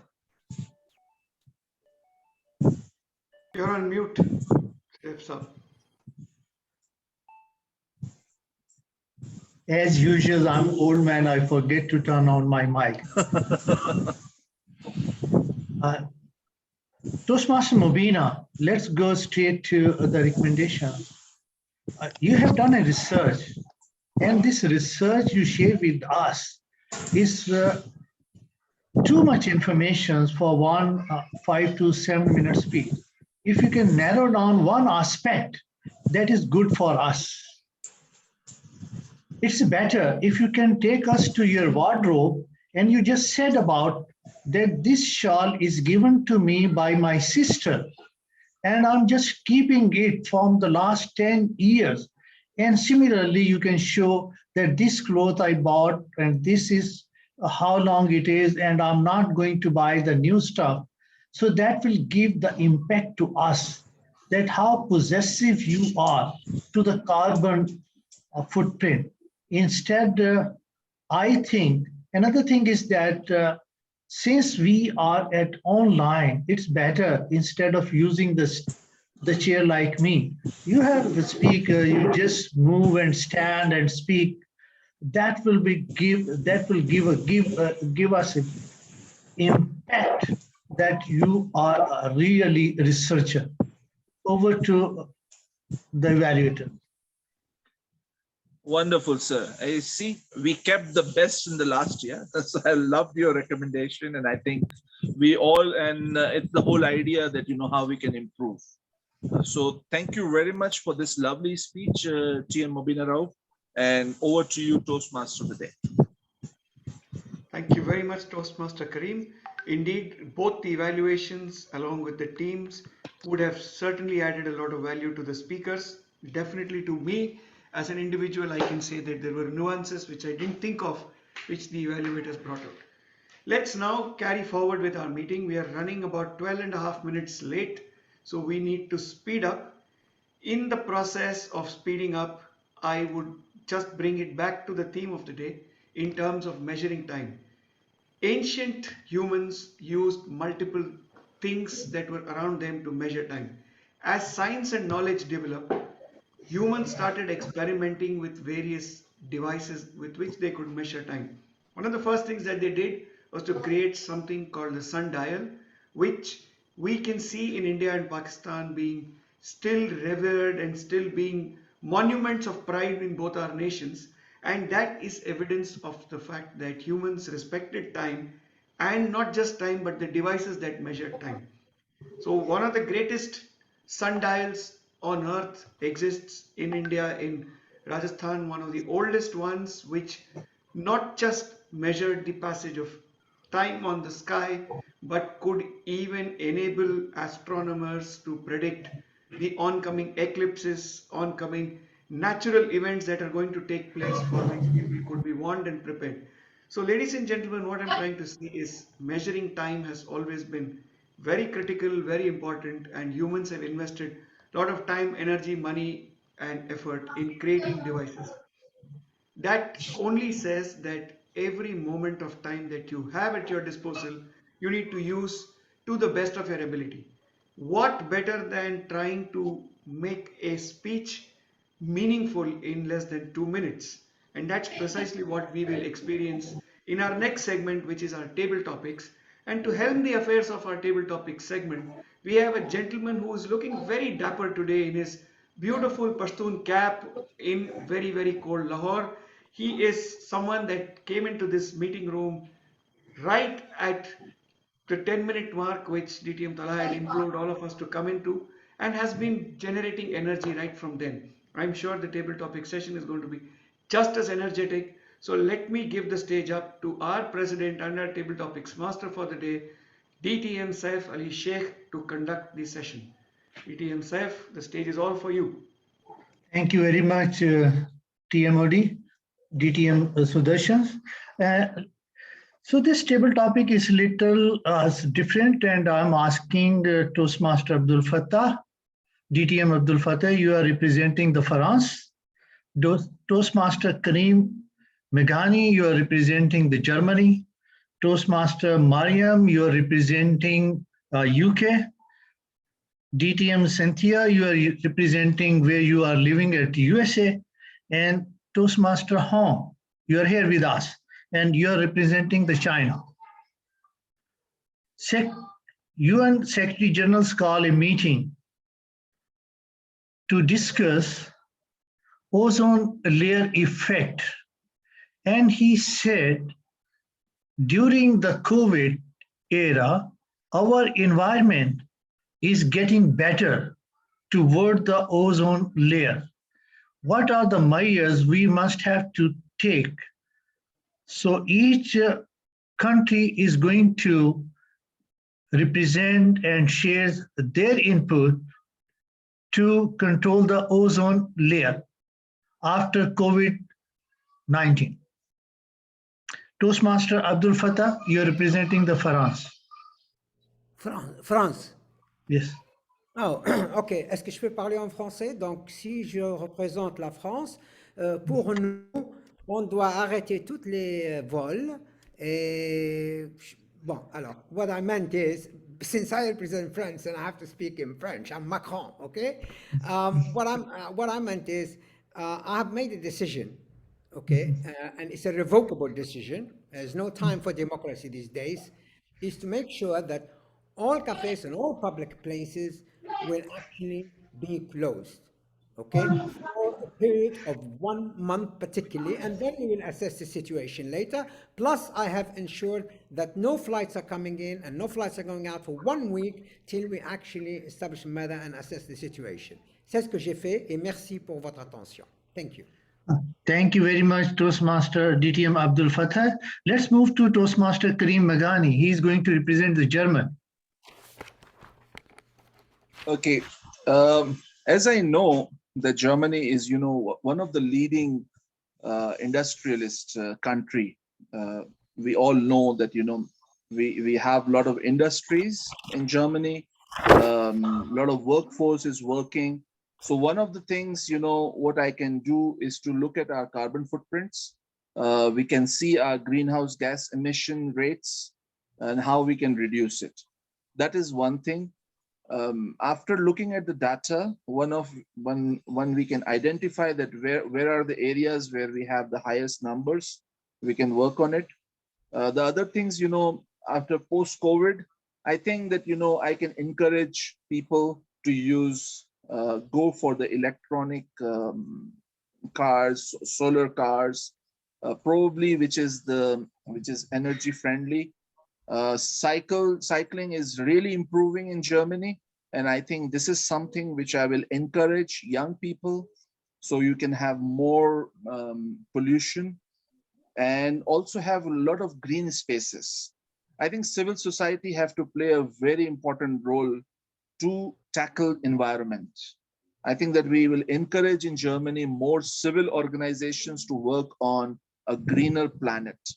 I think that is my recommendation for my country. Thank you very much, Toastmaster Karim. Let's move to Toastmaster Mariam Aftab. She is representing the UK. So as you all know, how we have been affected by this coronavirus and how we have been to it, how welcoming we have been to it. After realizing it after so long, realizing it after a long time, we decided to go fully online. Now what does happen? Now that affects the environment. How? The pollution that controls the air pollution.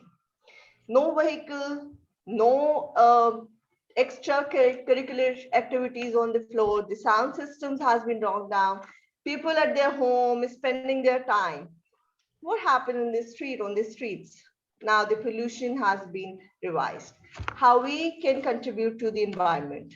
There have been sound pollution that have been knocked down and cracked down.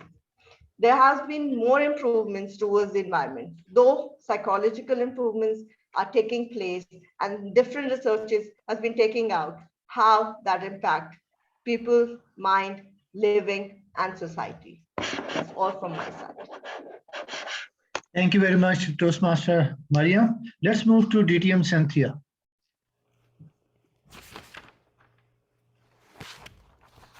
Hi. DTM Cynthia. So the question, can you repeat the question again? I was not clear how, can you say it again, please? UN Secretary General's call a Security Council meeting and you are representing the USA that during the COVID-19, ozone layer is much better as compared to other days.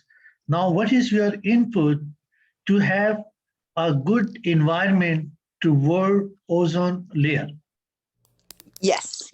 Okay. And COVID improved the situation, improved the changing of the environment. Great. Thank you. I appreciate that. Yes. There was a marked change in not only the ozone, but the environment in total. In the beginning of COVID, if you will remember, dolphins came back to Greece and Italy, swimming in Venice. All the animals, even here in San Francisco, we had the wildlife coming out to the beaches that you've never seen before. You saw a huge decline in ozone and CO2 amounts. It was extremely obvious that humans have been the biggest factor in destroying our ozone and polluting our air with CO2. I love the answer to ground the airplanes. I actually think we wouldn't have a pandemic without airplanes. If we had grounded the airplanes at the very beginning for a month or even two, the pandemic would have been an epidemic and then it would have fizzled out. But by having the airplanes continuing to fly is just crazy. And when I saw that the Delta virus was so rampant in India that they created crematoriums in the public parks to get rid of the bodies, still 3-4 times a day, there were airplanes going back and forth between San Francisco and India. And I think that is a crime. It's obvious that we are the factor here, humans, and we need to change what we do before we extinct ourselves. Thank you, Mr. Table Topics Master. Thank you very much, DTM Cynthia. Let's move to Toastmaster Hong. Toastmaster Hong, you're with us. Hello, sir, and everyone. Can you hear me now? Yes, you are representing China. Vietnam, sir. Yes. I'm from Vietnam. So we are celebrating Lunar New Year here, so my background is noisy. I'm sorry. So in Vietnam right now, it's like the first week of the New Year vacation. So we are celebrating and organizing different activities to enjoy together. And in Vietnam, we also have that custom and traditional traditional way to celebrate differently with China or other countries. We are decorating our home with peach flower and apricot blossom, and also we have some visits our relatives, and also we prepare some traditional food and Vietnamese cuisine. Yeah. So thank you so much for having me in this section. And I'm so happy to listen to all of you as well. Thank you so much. Thank you very much, Toastmaster Hong, and Happy New Year to you. And what we learned today, the two speakers are on one common themes, ground aeroplane, Toastmaster DTM Abdul Fattah and DTM Cynthia, and cycling by Toastmaster Kareem Maghani, and online meeting from the Mariam. So this is a good input that we can control the environment. By this, I hand over control of the lectern back to TMOD, Toastmaster Sudarshan. Thank you very much, Mr. Table Topics Master. I think the topic in itself was very, very important, and the way it got attempted also is commendable, simply because that is a reflection of what this club is and what the quality of our members are. So overall, a great session, and as the votes are being cast, let's proceed further. Let's cast our minds back to measurement of time as it has happened over generations. So I talked about creating the sundial. Along with the sundial, in different parts of the world, there were other mechanisms that were created. In Egypt, they created not just the sundial, they used the wind, they used water to measure the progress of time. Because obviously, at some points in time during the day, the sun is not visible, and human intelligence was such that we discovered other means of measuring time.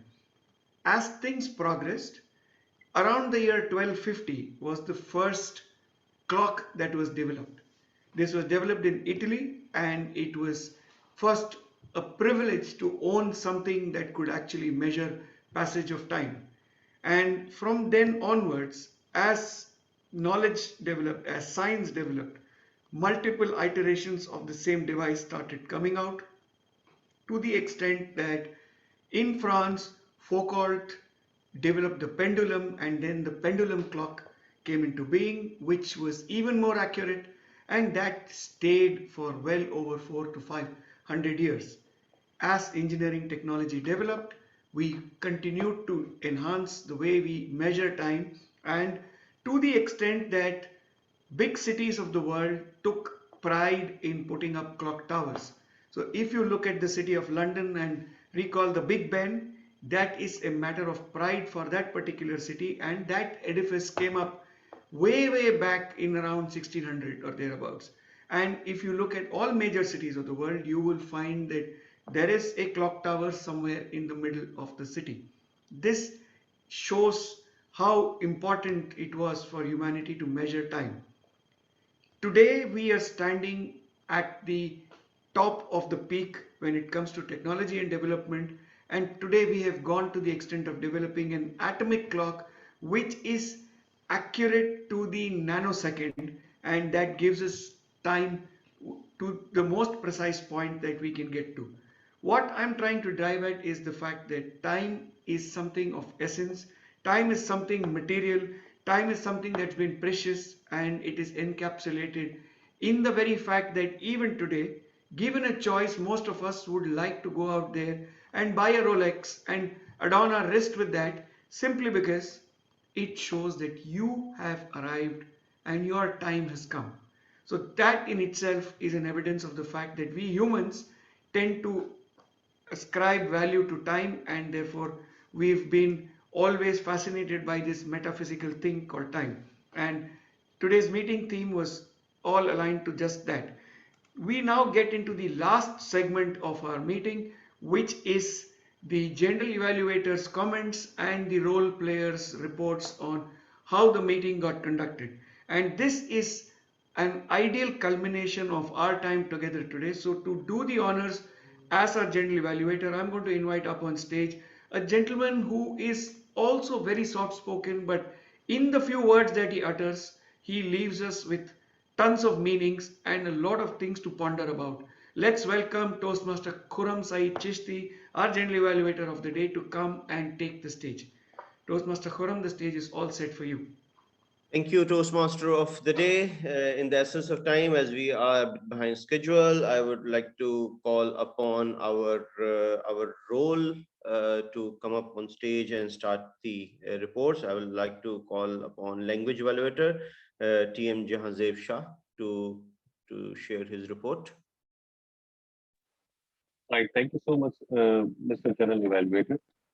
So, as far as the word of the day,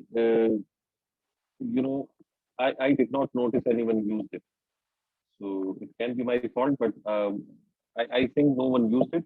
So we should try to use the word of the day as much as possible, and we can take away this word of the day and try to use during our vocabulary until the next meeting, or once we have another word. Apart from that, language was commendable. All the prepared speakers and the table topic speakers, they came up with exceptional language, the use of different different words, different synonyms, idioms, a lot of different things which we learned. Children don't come with a manual. Democracy is a two-edged sword. The speech was embedded with naturalness. Let's go straight to the heart of the matter, culmination of our time. So there were so many opportunities where with the help of proper listening, we could get to new things, and there were so many opportunities to embed our vocabulary with new gems from the language. Thank you so much. Over to you, General Evaluator. Thank you, Mr. Language Evaluator. I would like to request DTM Talha for the time report. Well, in the interest of time, I will just say this, that all the individual speakers and role players were well within their times. Although we are behind schedule, and for that, I will look at the agenda as well as the meeting recording to isolate what were the precise reasons. Over to you, General Evaluator. Thank you for a crisp and to the point time report, DTM Talha. I will request DTM Abdul Fateh for the county report. Yeah, okay. I have been in a meeting where actually the accountant said, wow, it's awesome. Everybody did a great job, But since I told you I'm a champion, I mean, look, just bear with me. I know you're running out of time, but I'm going to read my report. I will start with the Toastmaster of the day, and excuse me if I misspell the thing. DTM Sudarshan, 6R, 3 so, let me see, and I think 15, and but 3. DTM Swarna, but 5, 6 1 well, 4 so, and DTM Karim, 18 2 and 5 so, and 11 Mubina, 3 1 but, 2 and 1 and. DTM Talha, 1 but, 10 3 and 3 so. DTM Saif Shaikh, 3 and 1 but. Toastmaster Khurram, 1 and 10 4 so, 1 but, and 1 And Mariam, 2 so, 4 4 and 1 Shahan Zaib, 6 2 so, 3 and 1 but. Myself, 1 and 1 Final, let me see if I,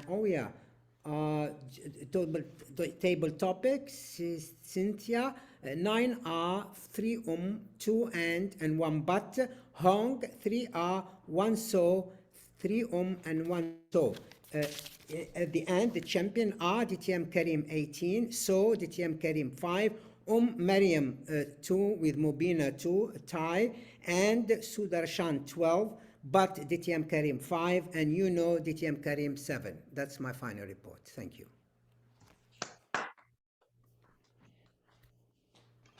Phenomenal. Wow.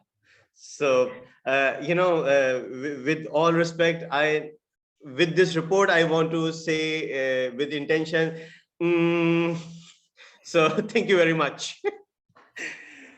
Coming toward my report, see the detailed design of this quantum leap shows the master architect behind them. DTM Saif, DTM Talha, and I would say in every meeting, the crisp added by a DTM Sudarshan. The meeting started on time. There was always the part where the people are coming with their geekiness, coming and bringing something that which is not there. They don't know. I mean, other people don't know. Today we talk about the university which is talking about the short courses. Great. The keynote speech by Mr. Sky.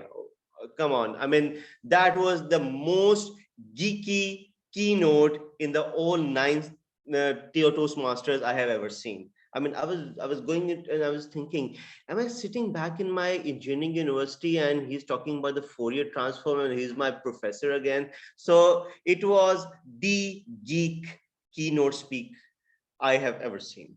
Now, as the time passed, the quality of the speeches are improving. There is, I would say, there is a stress, right? Is a healthy stress that we need to do better, and that what bring the quality of the meeting. Because look at the speech of DTM Swarna and TM Mubina. Every time they are coming with a idea which challenge the other members to say that, okay, next time I need to come up with something which is, out of the blue, really, and that's challenging, to be very honest, and that's bring the great quality of the meeting into.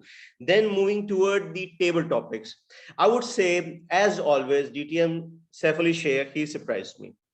I have attended many meetings, not, I mean, as like DTM Shaikh, but what an idea to bring one question, 5 speaker, one shot, and make a crisp around the whole table. So great idea of having a multiple speaker on the same topic, and you blow it. And in the essence of time, that was great as well. Now, since the essence of time is there, I will move toward my recommendations. Let's start with the journal evaluator. Journal evaluator joined the meeting 2 minutes late. So recommendation for him is to be on time 10 minutes earlier, as it should be. Moving toward the lemon zest on our vanilla cake, always DTM Sudarshan. So DTM Sudarshan is as great, and I mean, whenever I'm listening to him, I'm learning a lot. So hats off to you, sir. But on the other hand, again, on the technical side, being the heart of the meeting, TMOD, I would recommend that you are more in the center of your screen. Your head is a bit more smaller, or the overall screen, you are far away from the camera. So if that is done, so that attracts more the online speakers to be connected with you. I would suggest that we have, as our TM timer already recommended, that we need to go back and review our time schedule. Not only that we conduct the meeting on time, according to the agenda, as I can see, we are half hour late, but we are not. But I know that we need to go back and check and adjust. And in general, the meeting was great. Thank you very much for all your participation. Over to you, TMOD. Thank you very much, Toastmaster Khurram. You've been very generous and very kind. Yes, you are 2 minutes late, but we didn't feel that. And that shows in your meticulousness. So thank you very much for that. Overall, ladies and gentlemen, once again, time is something that we don't see, something that we don't feel, something that we don't touch.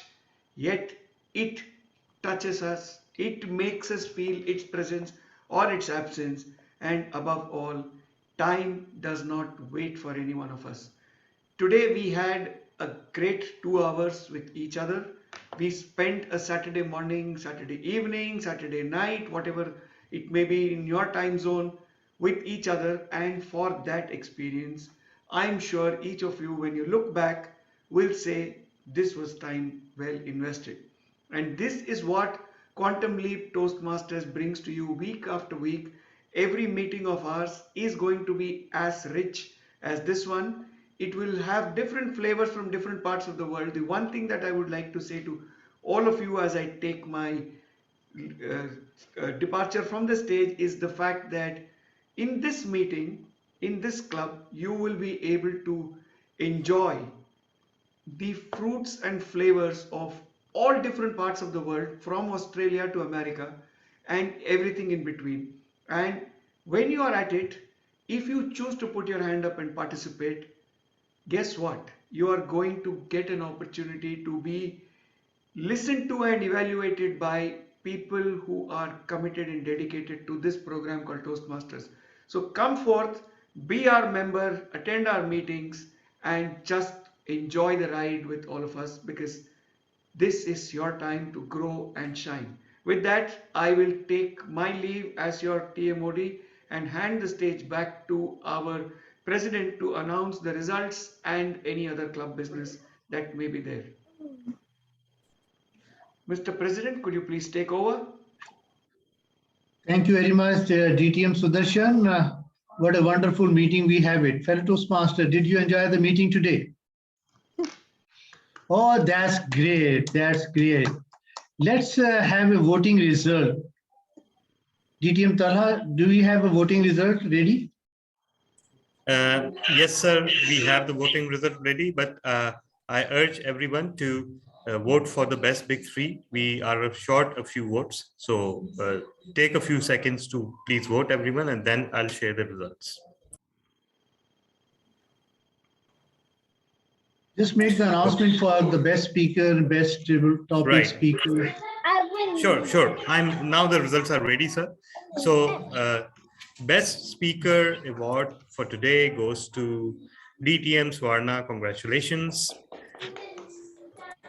Best table topics, not perhaps surprisingly, goes to DTM Abdul Fatah. Congratulations, sir. And yes, we want you attending future meetings, so that is your bait. Best lead evaluator goes to Toastmaster Kareem Meghani. And I'm so glad I didn't win, because I was the vote counter, so I wouldn't have been trusted. Congratulations. Best round robin evaluator goes to DTM Saif Ali Shaikh. Congratulations, sir.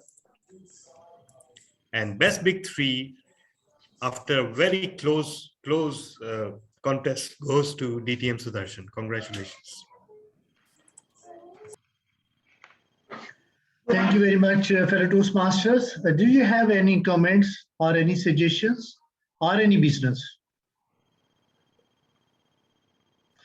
If none, sir, officially, yes. Yes, please. Yes. Yeah, just a brief bit of business that we also touched upon in the starting.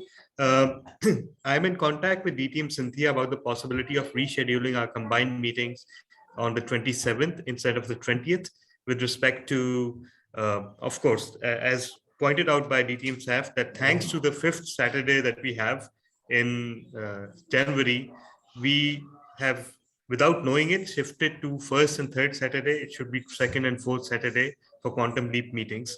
So I will be sharing the results of that conversation with DTM Cynthia in the WhatsApp group of the club. Over to you, sir.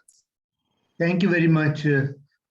By this, I adjourn the meeting, and we are here for